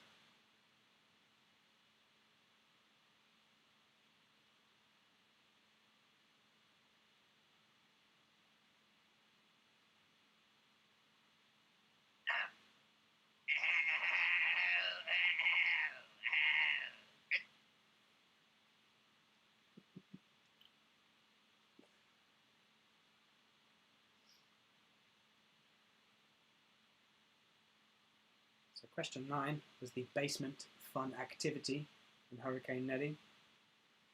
Question number 10, final question of this round, and indeed the quiz.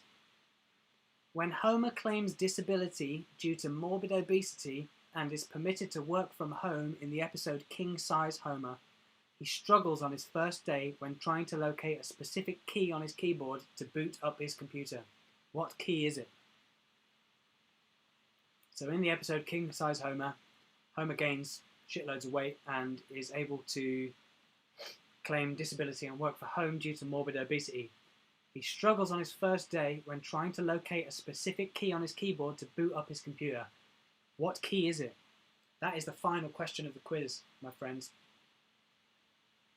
So I will leave you to fill out whichever you need to do. And if you need any repeating, let me know. And I will do so when I get back from having a wee and sneezing.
All right. Some strong words in the chat already. 3 responses.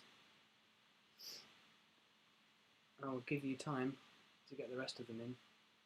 Shouldn't be too long, or at least too late, getting these marked up, I guess. It's only 8:30. I'm sure the last time I finished this it was like 9:30. And we didn't announce the winners until like 11 PM or something. Glad 2 people are having fun. I'm sure the rest of you are, really.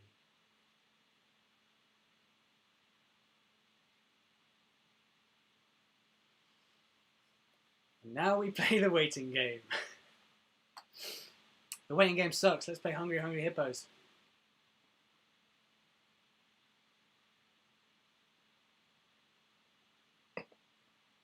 I'm just going to sit here and arse about on my phone for a little bit while the responses pour in.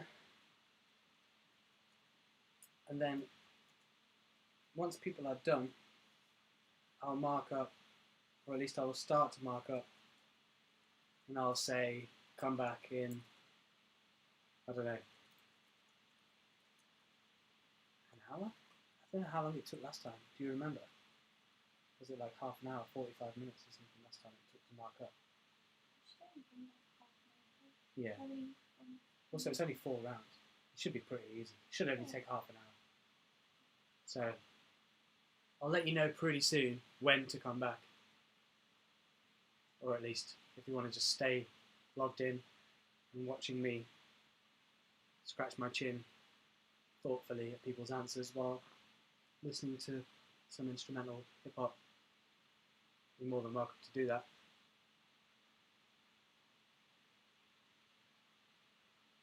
Yes, Faisal, you did suspiciously well in the last quiz, I must add. Suspiciously well.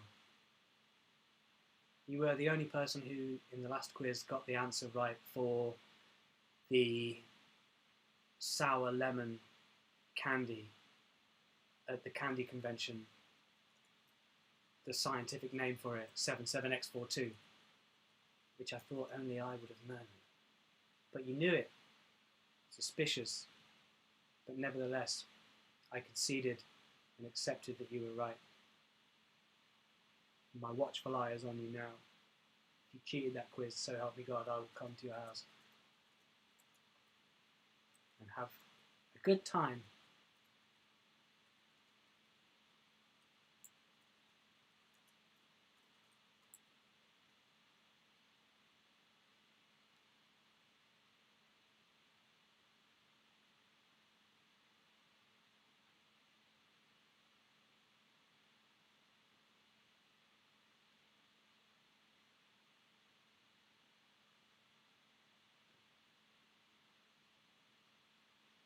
How are we doing here?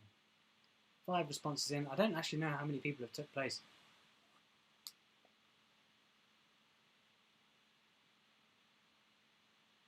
No, I know what you mean about it being burned into your memory. Sometimes phrases just do that. And phrases do that a lot with me in The Simpsons. Hence why I was able to remember it well enough to feel like it was worth writing a question about it. Okay, so I think I'll give it maybe 5 more minutes until 8:45. And then from there, I will say that I'll be done marking by 9:15. I think that's fair. So if you need to go somewhere and then come back, please do that at 9:15 when I will have graded the quizzes.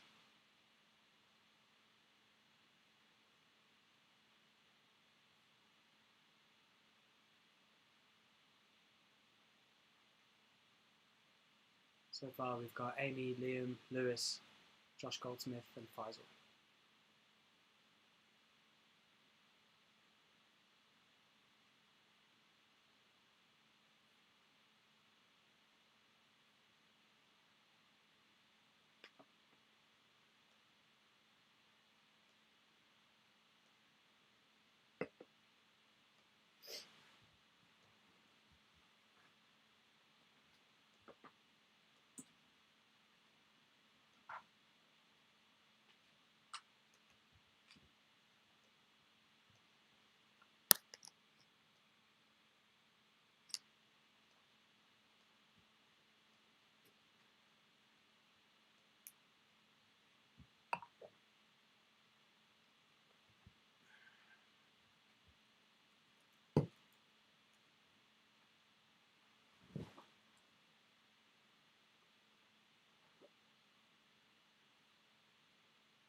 Yes, I will come back. Yeah, like I said, it's probably going to take me about half an hour. But yeah, please feel free to politely mute.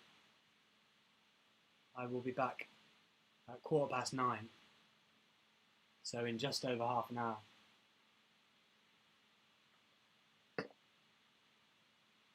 With the hotly anticipated results.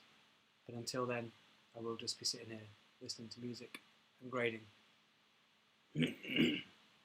So yeah, please feel free to slag me off, say mean things about me in the chat while I'm away, like you would if I were a teacher or other kind of academic.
Okay, so I think everybody's done. I mean, we don't have any other responses from anybody else, so I'm pretty sure it's just the 5 guys, the 5 main guys. I hasten to add, apart from Din, who couldn't be here sadly. So I'm going to mark up now, and then if you guys want to come back in half an hour, so at 9:15, I'll be done by grading up. I'm going to keep the stream live, and the stream the process involves me staring at the screen like this, marking questions. So this is all you're going to see for the next half an hour. So you might want to do something else. I don't care. Come back in half an hour.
24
hours a day, 7 days a week, 365 days a year.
some of it I wasn't really feeling, but then I started feeling my, you know what I'm saying? I was like, yo, that's electricity.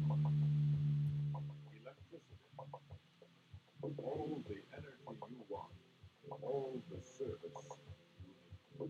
No keyboard performances, just occasional pressing of buttons. No, things set up. Press button, things happen.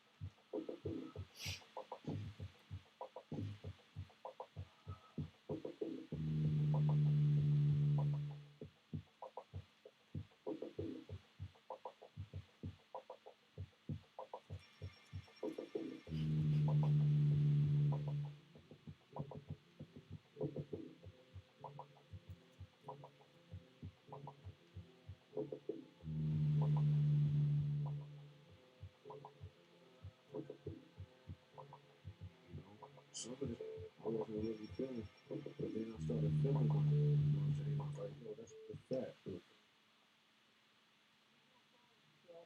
get the original film for that. I swear to God, say it.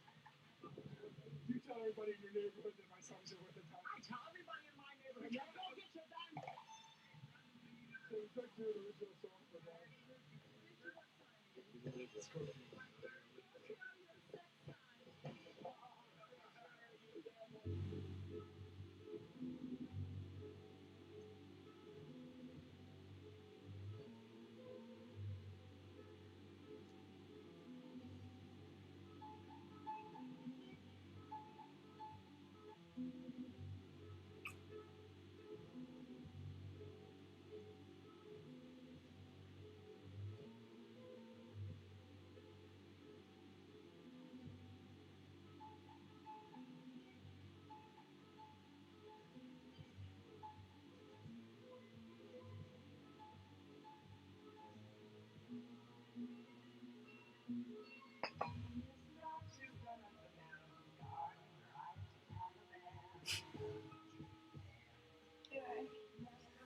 Lewis' stupid answers with the one questions that he doesn't know.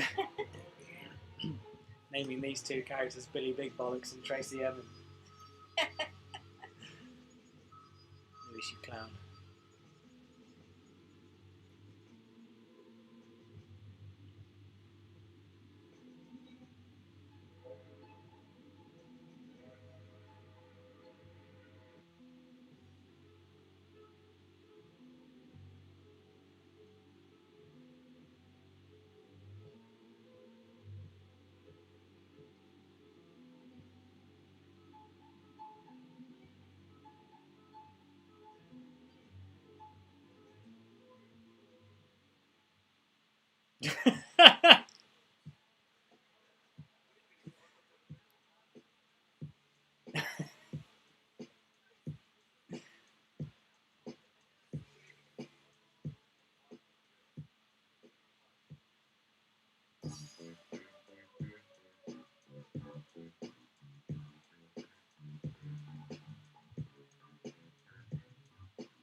please, everyone, lock your wigs, let the air out of your shoes, and prepare yourselves for a period of stimulated exhilaration.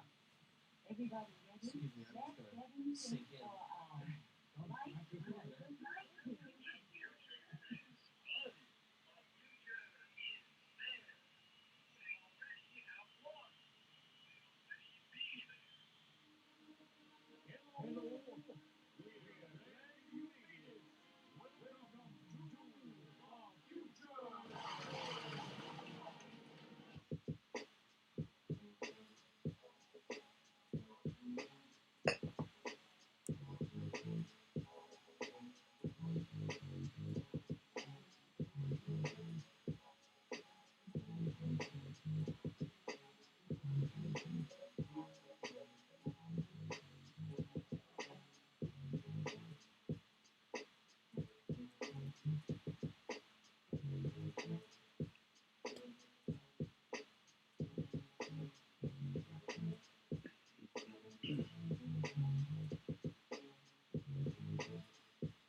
I wasn't really feeling, but then I started feeling like, you know what I'm saying? I was like, no, that's fat.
I don't condone this language if you're listening to this.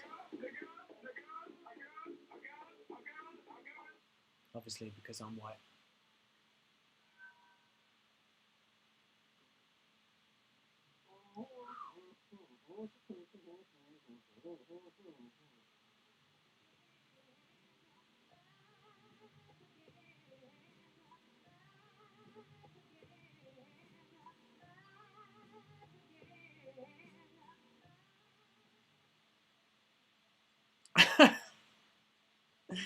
These answers are so good.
It's pretty spicy.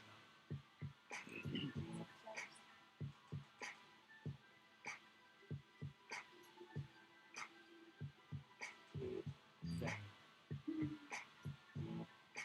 Let's do a quick check on something.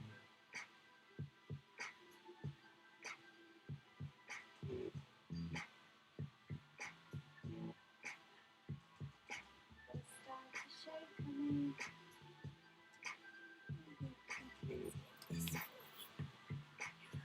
Kitten.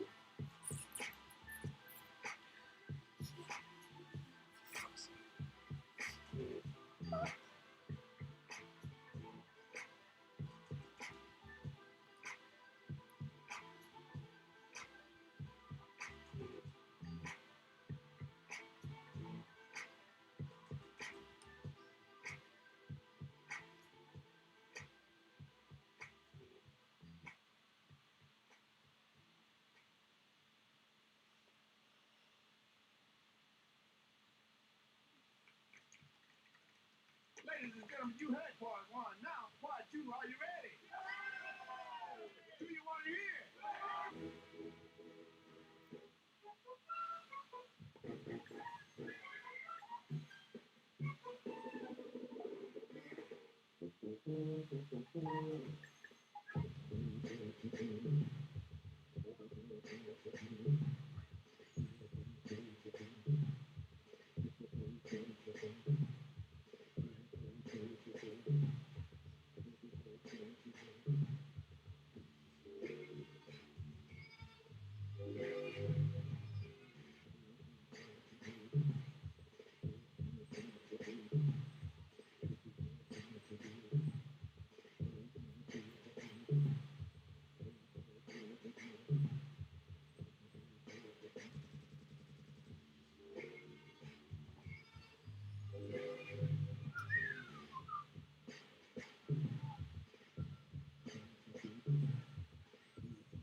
Alright. If you're back a little before the hour of 9:15. Just bear with me a minute. I just need to check something because the issue that I'm having is one of the questions, even though it was a 3-pointer, I only set the thing on Google Forms to say that it was a 1-point question. So even though some people got the 3 points and I marked it, it says that it's like 3 out of 1 points for the question, if you know what that means in Google Forms. Obviously, because, yeah, I'm just trying to figure this shit out.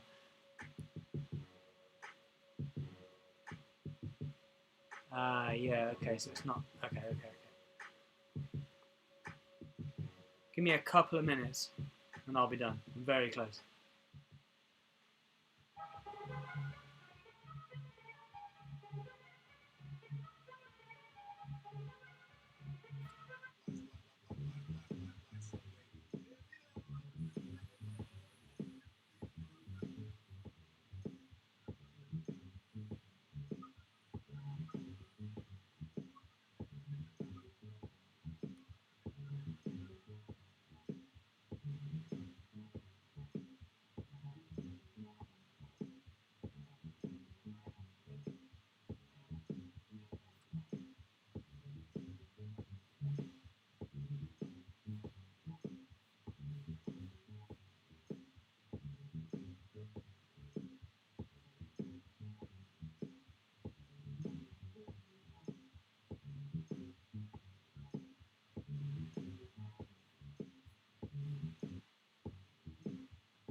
God damn it, this is annoying.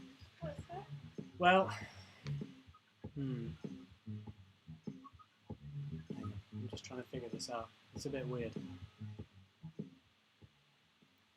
Stupid Google form.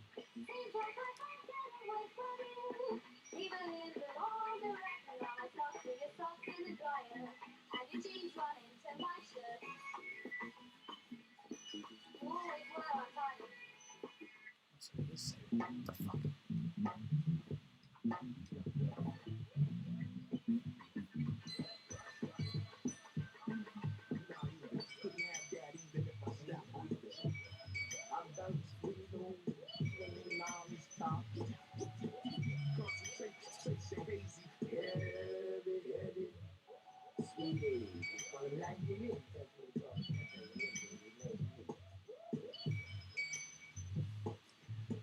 Alright, my dudes. Pretty sure we're ready with these scores.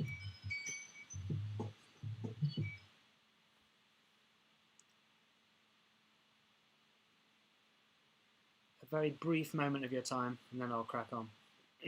But we are ready to go.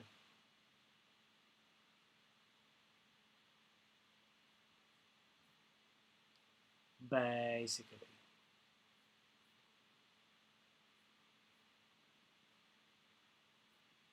Yeah, that's fine.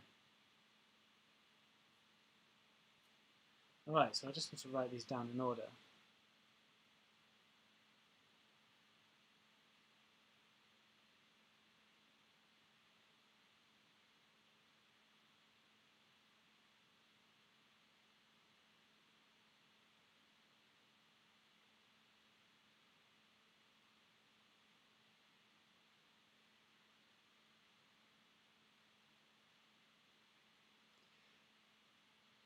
This is extremely tight, by the way. I'm pretty sure everyone will be back in the room right now. It's gone 15:15, so I think I can start announcing winners. So, it is ridiculously close. Oh yeah, I guess I should do the answers first, right? I don't just want to announce the scores, that would be stupid. Let's drag it out for as long as possible. Alright, so let's get into it. Round number 1, the clothing round. Question number 1, what colour is Bart's lucky hat? The answer is red.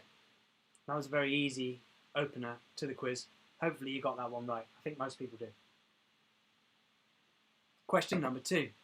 What special item of clothing does Homer always wear to the Springfield Chili Cook-Off? It is boots. I think somebody said cowboy hat. I'm afraid I can't give that. Poncho, somebody else answered as well. I can't give that either. It is boots. Boots or knout. Question number 3. What is the designer brand name of the suit that Marge buys in the Ogdenville Outlet Mall? It is Chanel. I'm pretty sure everybody got that right. The answer is Chanel to question 3. Question number 4. In the casino episode, Lisa takes part in a school contest and she has to design a costume to represent which of the 50 American states? It is Florida. I think everybody got Florida right as well. Or at least those who guessed it got it right. Question number 5. What is the brand name of the expensive running shoes which Homer buys and Santa's little helper later destroys? Assassins is the answer.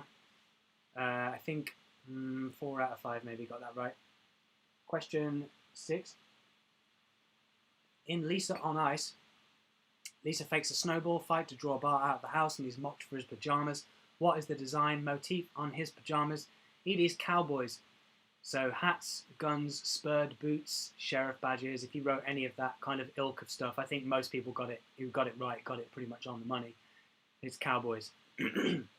Question 7. Maggie has an outdoor snowsuit which she often is seen wearing in the winter or Christmas episodes. For 1 point, what colour and shape is it? It's an orange star. I think everybody who guessed it got that one right as well. Yes, orange star is the answer that we were looking for the 1 point.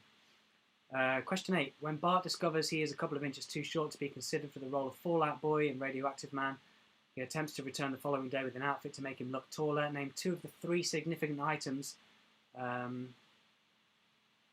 Oh, I see what I've done here. It is actually a 1 point question. Okay. I'm going to have to very, very, very, very, very quickly just check those scores again. I thought it was a 3 point question, but it isn't. It's 1 point if you can name 2 of the things. Bollocks. Okay. Bear with me. I'm not going to be humming. I wish I had the mental capacity to hum a jaunty tune while I edit this, but I don't.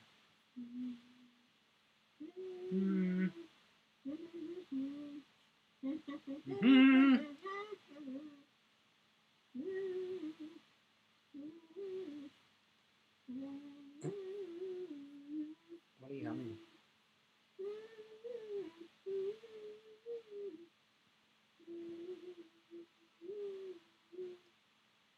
I apologise, this will be very brief. What are you humming? What is this tune?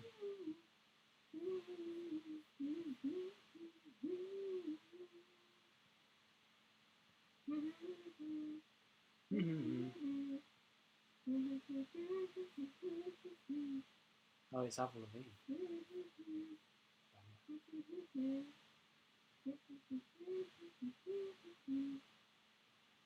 This may also affect the score slightly.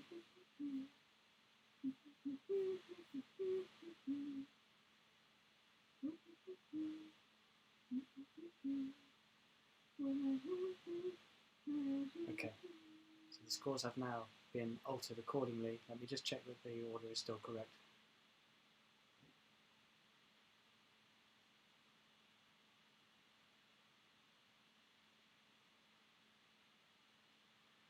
Fucking hell. Okay. Has that changed? Yeah, it has changed it. Quite spicily. Alright. I'm afraid, no, Liam, you have asked if people get all 3 and they get extra points for it. It's not the way that I did the Google form. I can't alter it, I'm afraid. It's got to stay as it is. Question 8 of round 1. When Bart discovers he's a couple of inches too short to be considered for the role of Fallout Boy, name 2 of the 3 significant items which will get you 1 point for the question. The 3 significant items are, well, there are actually 4, but everyone who got it, got it. The 3 items are a vertical striped or pinstriped suit, platform shoes, a chihuahua, and some kind of taller hairdo that Bart has. That's the 4th one that I was going to neglect, but I included because, you know, it is technically part of the look. Bart's look is drastically changed. His hair is taller in that scene. So, that has altered the scores, but I have got the final scores ready because of that. Anyway, let's carry on. In question 9, you only move twice, Homer's high-ranking position inspires him to make a bold motivational fashion choice, purchasing the hat of a former sporting legend. Whose hat was it? It was Tom Landry. Tom Landry's hat. So it's Tom Landry's hat. Tom Landry is, of course, Hank Hill's hero in King of the Hill as well. It's Tom Landry. Question number 10. In the season 2 episode Old Money, Grandpa Simpson inherits the fortune of B. Simmons. He buys a hat. The question is, what type of hat is it, and to whom does Grandpa claim it used to belong? For 2 points, this is actually a 2-point question. The hat is a fez. The fez reportedly belonged to Napoleon. Those are the 2 correct answers I'm looking for. I won't bend on those ones, unfortunately. Fez and Napoleon are the 2 answers I'm looking for. That's round 1. Also, I just need to check who's taking part in a team. I'm pretty sure, Amy, if you could let me know if you were taking part in a team, just so when I announce answers, just so people know who took part in what. I think everybody else was doing it individually, but Amy, I think, was taking part with Danny and Sarah and a couple of other people. But if you could just clarify, that'd be good.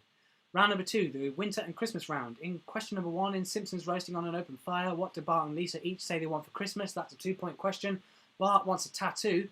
He gets the mother heart tattoo, but it's only finished with moth, which Lewis recently got as a tattoo, which is a banging tattoo. So Bart wants a tattoo and Lisa wants a pony. Those are, you know, sort of all things considered, maybe easy answers, but maybe you struggled.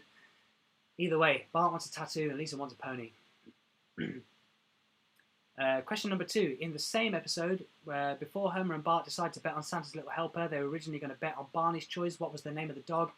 It was Whirlwind. The name of the dog is Whirlwind. I think one person got that right out of the 5 teams. We are 5 teams here, by the way, taking part. Whirlwind is the name of the dog. Question number 3. At the end of this episode, they're singing Rudolph the Red-Nosed Reindeer. Bart keeps disrupting it. After they all sing You'll Go Down in History, Bart adds his own final line. What is it? The line he adds is, like Attila the Hun. That is the final line that Bart adds to the song. Question number 4. In the Treehouse of Horror episode Nightmare on Evergreen Terrace, the story begins depicting a wintry evening when the parents, blah blah blah. Misprint on the school calendar. What is the misspelled month? Smarch. Smarch is the answer that they were looking for.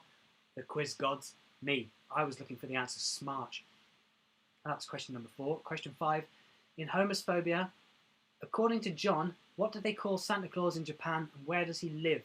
That's a 2-point question. The 2 answers I'm looking for. His name is Annual Gift Man and he lives on the moon.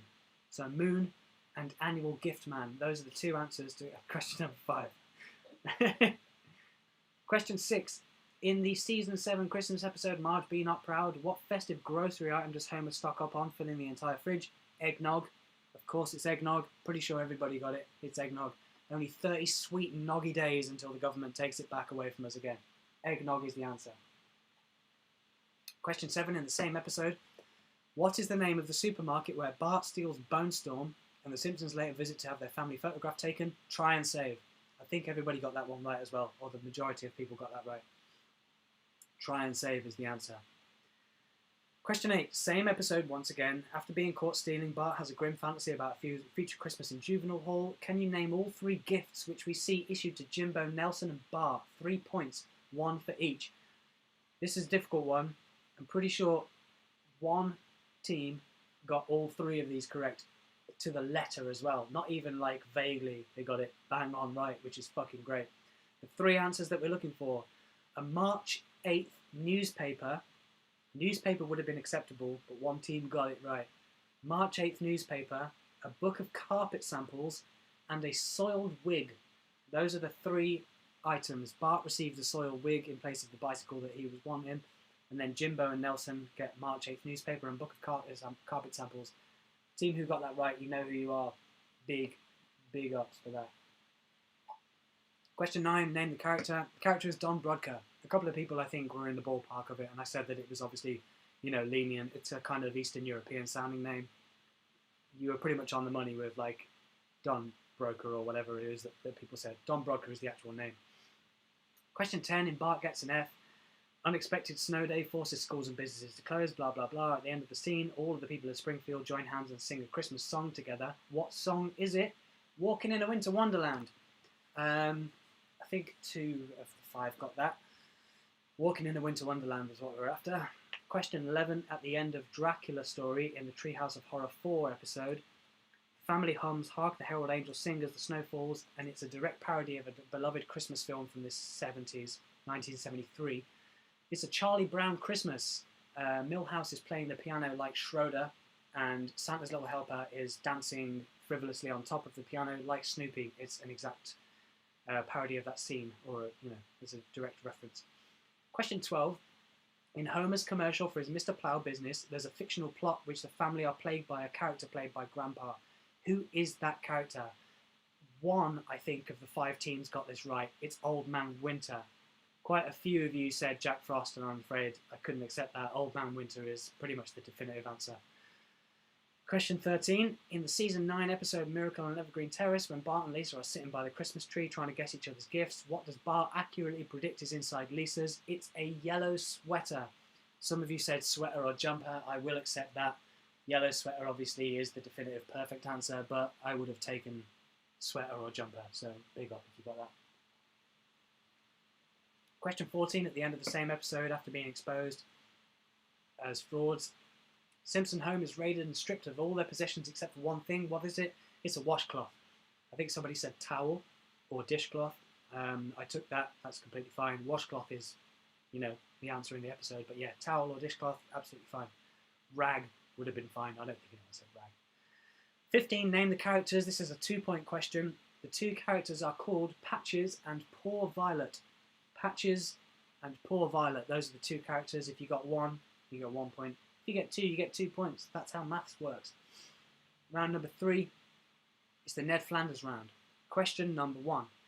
In Homer Loves Flanders, what novelty food item does Ned buy for Homer at the baseball game? I think everybody got this one right. It's a nacho hat. Nacho man. Homer wants to be a nacho man.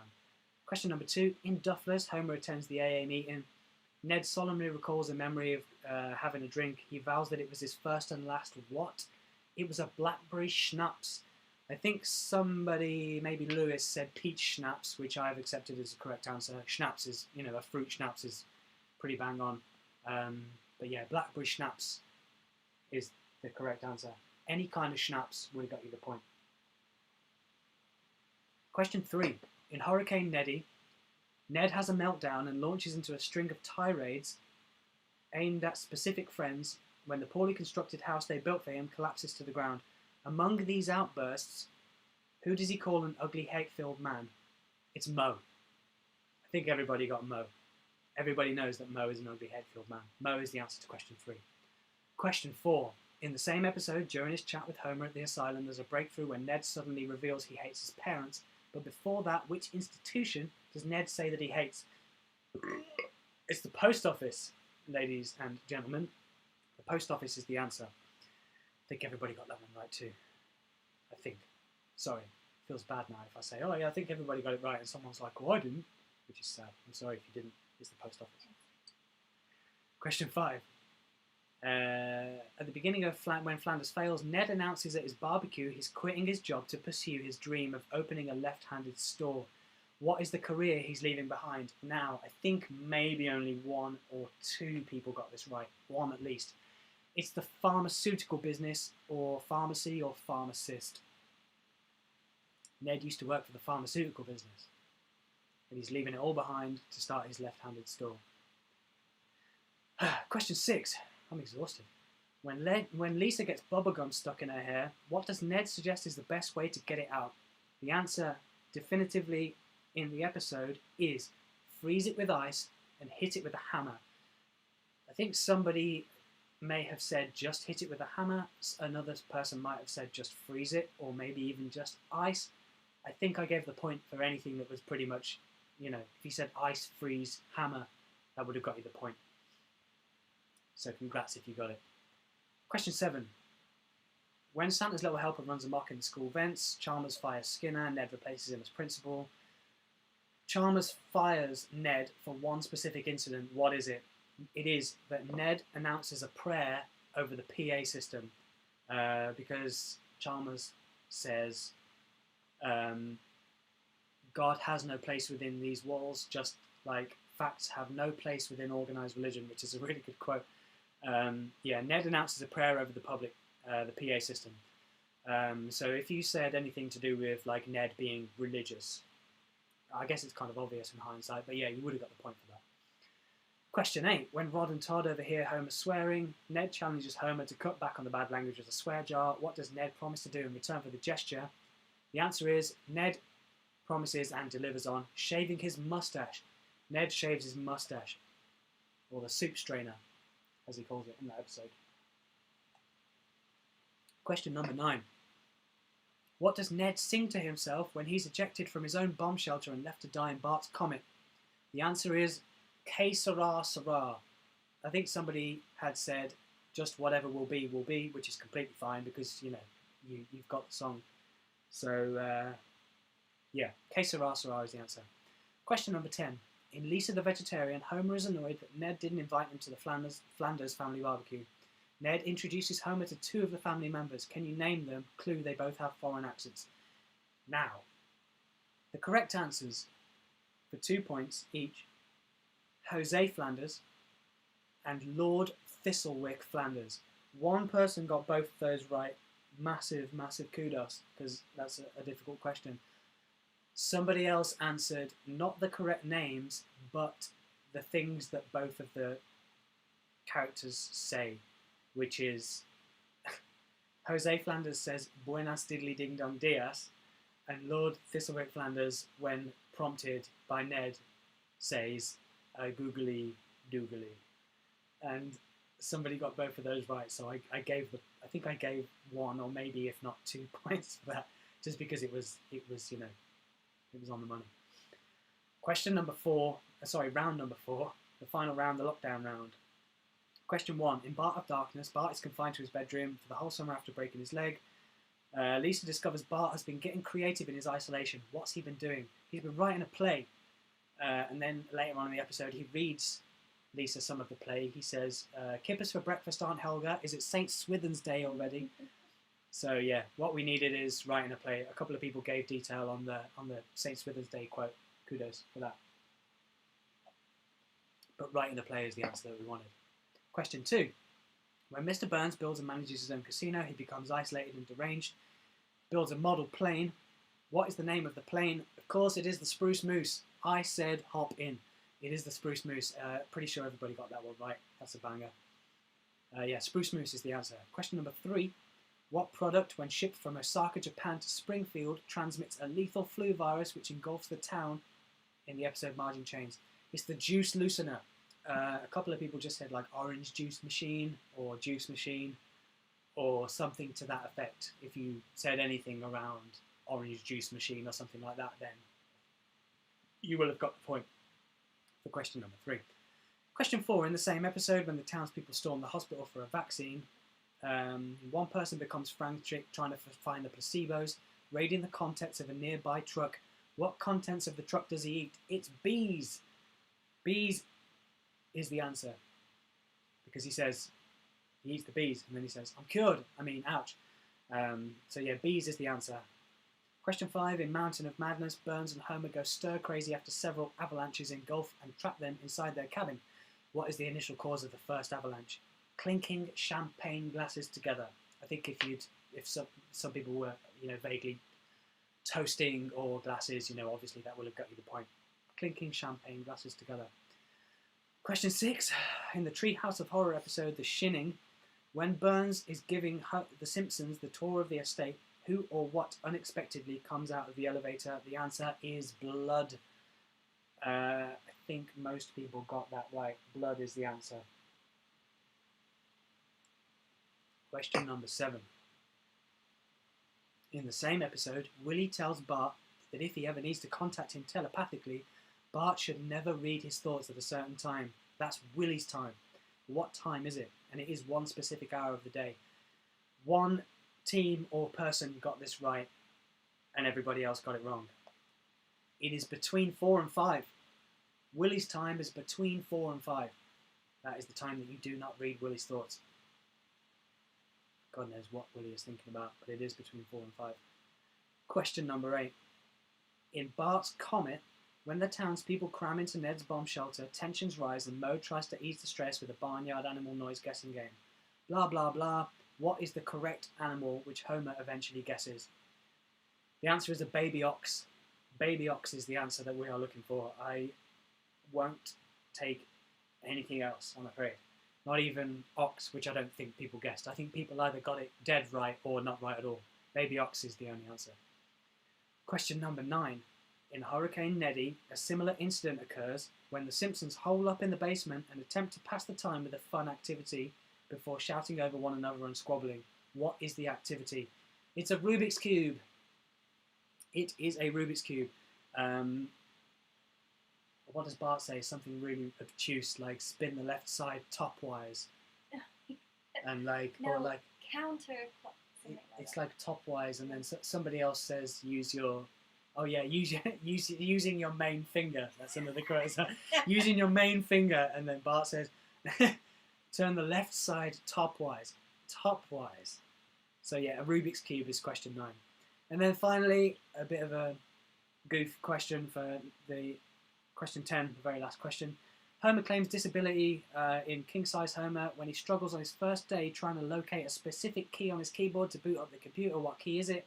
It's the any key. Obviously, it's the any key. I'm pretty sure everybody got that question right. If you didn't, fuck you at this point. I'm tired. The any key is the answer. So, okay, I've got the answers. You done? You mean you've done it? Yeah, I've got the key and the secret.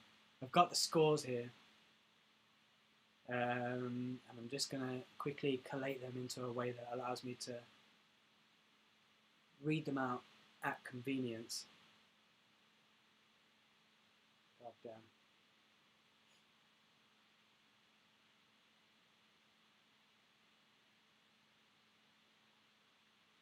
Okay.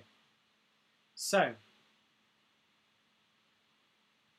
if we're ready, there are 5 teams in ascending order. If I can find the fucking team names, God almighty. Where are we here? No, I can't find them. Oh, jeez. This is going well. We're all naggles. Alright, so in 5th place, a team. Man, this is driving you nuts, huh? The team is called Fart Gets a B. The team is Josh, Tash, Jake, and Jeff. So that is the 3 Goldsmith brothers and Tash. You're in 5th place, scoring 27 out of a total of 52 points. 5th place, very well done for your 5th place. Kate applauds you.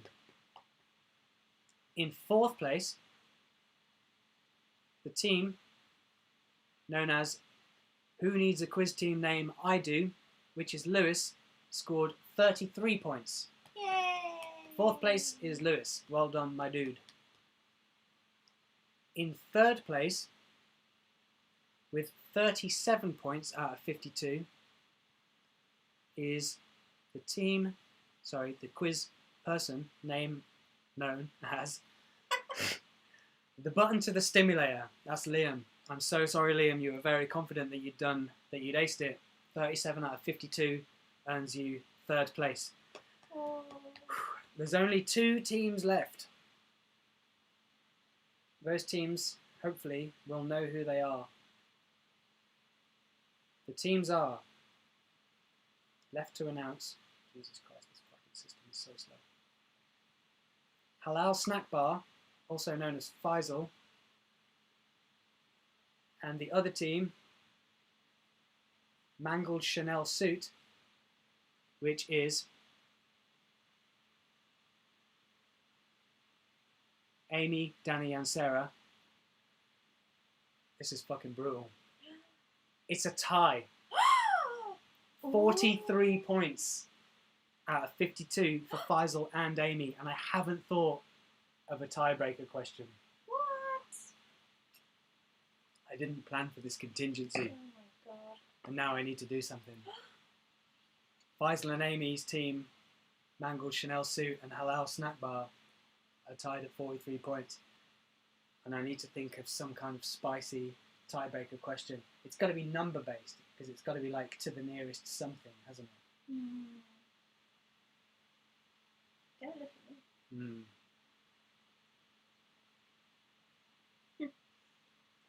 You're going to have to bear with me while I quickly try and think of some kind of number based Simpsons question. So, you're going to have to just maybe watch me, like, just sit here like this. The more that I talk about it, the less I'm thinking. Yeah.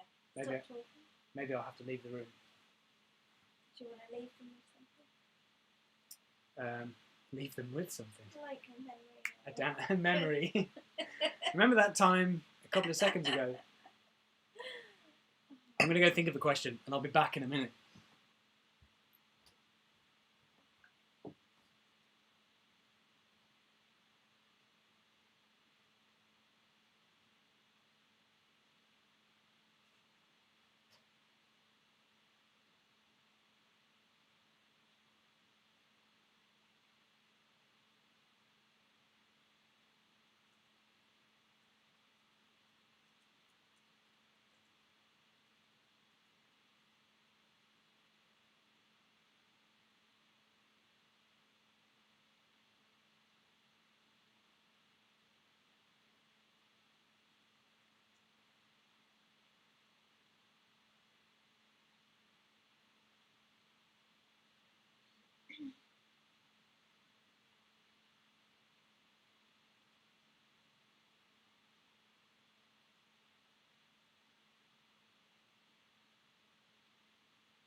Alright, motherfuckers. I think I've got it. Give me a minute here. I just need to do my own research. If they can't do it, then you shouldn't. No, it's I think it's specific enough.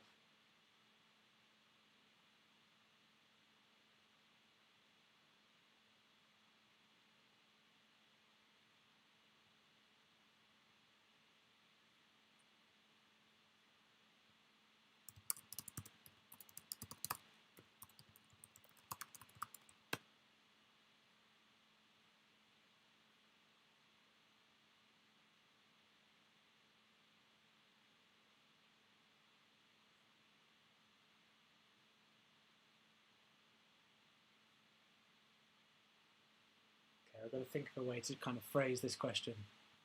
I hope Faisal's ready. He's not. I don't think he's.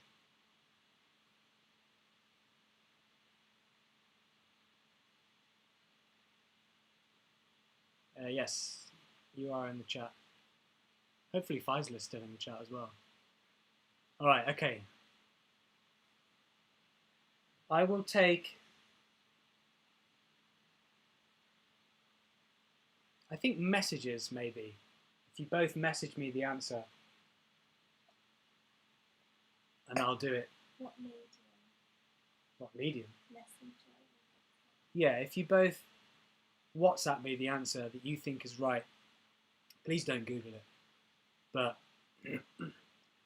in the episode... what's the goddamn episode? Oh. You know what? Give me a minute. Sorry, I genuinely didn't plan for this at all.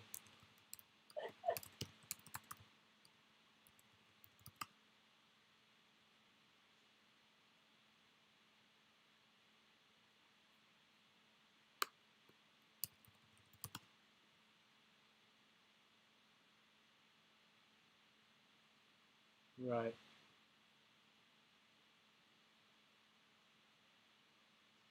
I did see your questions, Liam, but I think they're not bad, actually.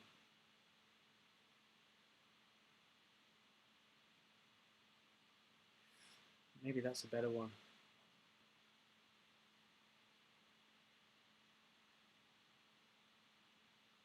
Yeah. Do you think that's fair? I think that's probably the best way to do it. Yeah, Liam's question is probably the best one. All right, on WhatsApp Messenger, Amy and your team and Faisal, if you could both message me your closest guess, please don't Google it. What year was the original Malibu Stacy doll released, issued, created, whatever? Thank you, Liam, for that question. I was floundering there a bit. What year was the original Malibu Stacy? And I will wait a minute.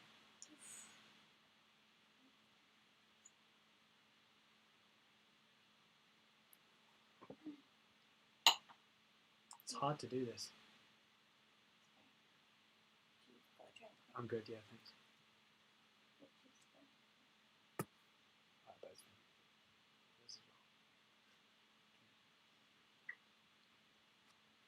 I don't really know how else to do this. If it seems crooked, I've probably got another one.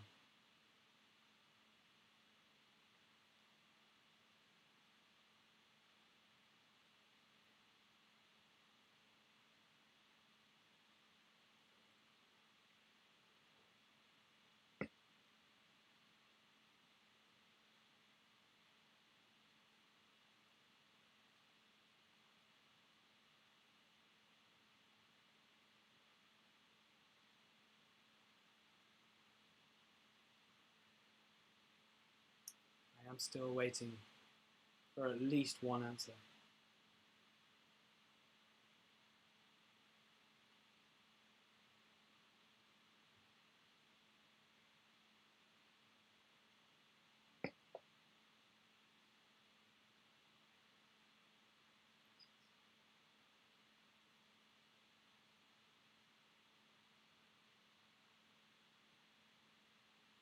This is extra tough now because one team hasn't answered.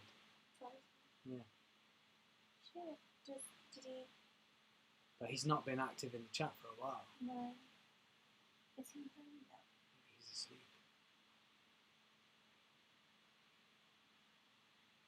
I don't know. I'm just gonna have to call it.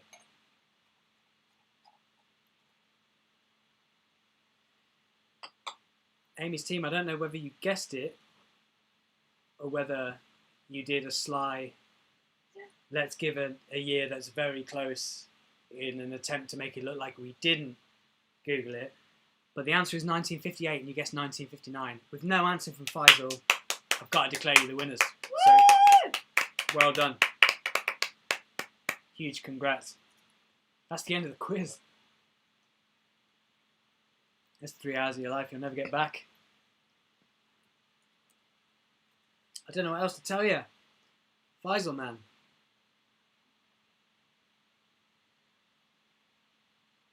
What can I say? The guy was nowhere to be seen. Ghosted. Ghosted by his own petard. So,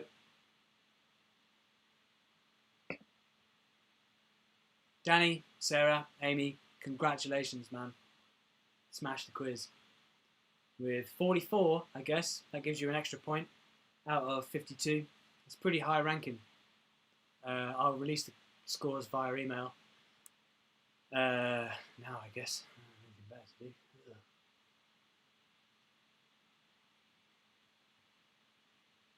Release the hands.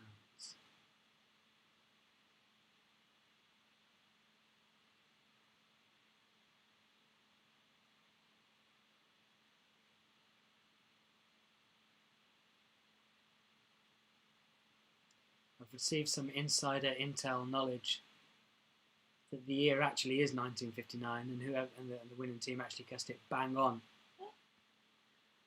The insider is claiming that the winning team Googled it and didn't win it fairly. However, sometimes those things just stick in your head.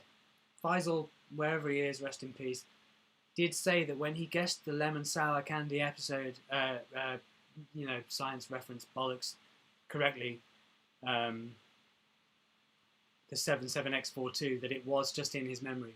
I mean, when I wrote the quiz question, it was in my memory, and that's why I wrote the question, because it's kind of unfairly written, the question, really, because I thought, if anybody's going to know it, they're probably just going to have the same kind of brain as me, and I didn't think that anybody would, but Faisal got it.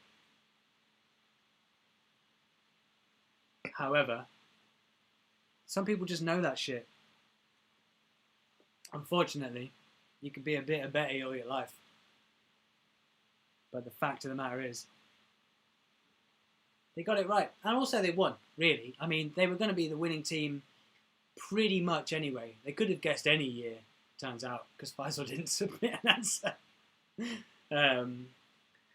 So yeah, I guess that's it. I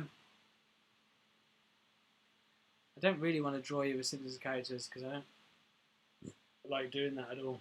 I don't like drawing people. So I'll just clap some more, like this.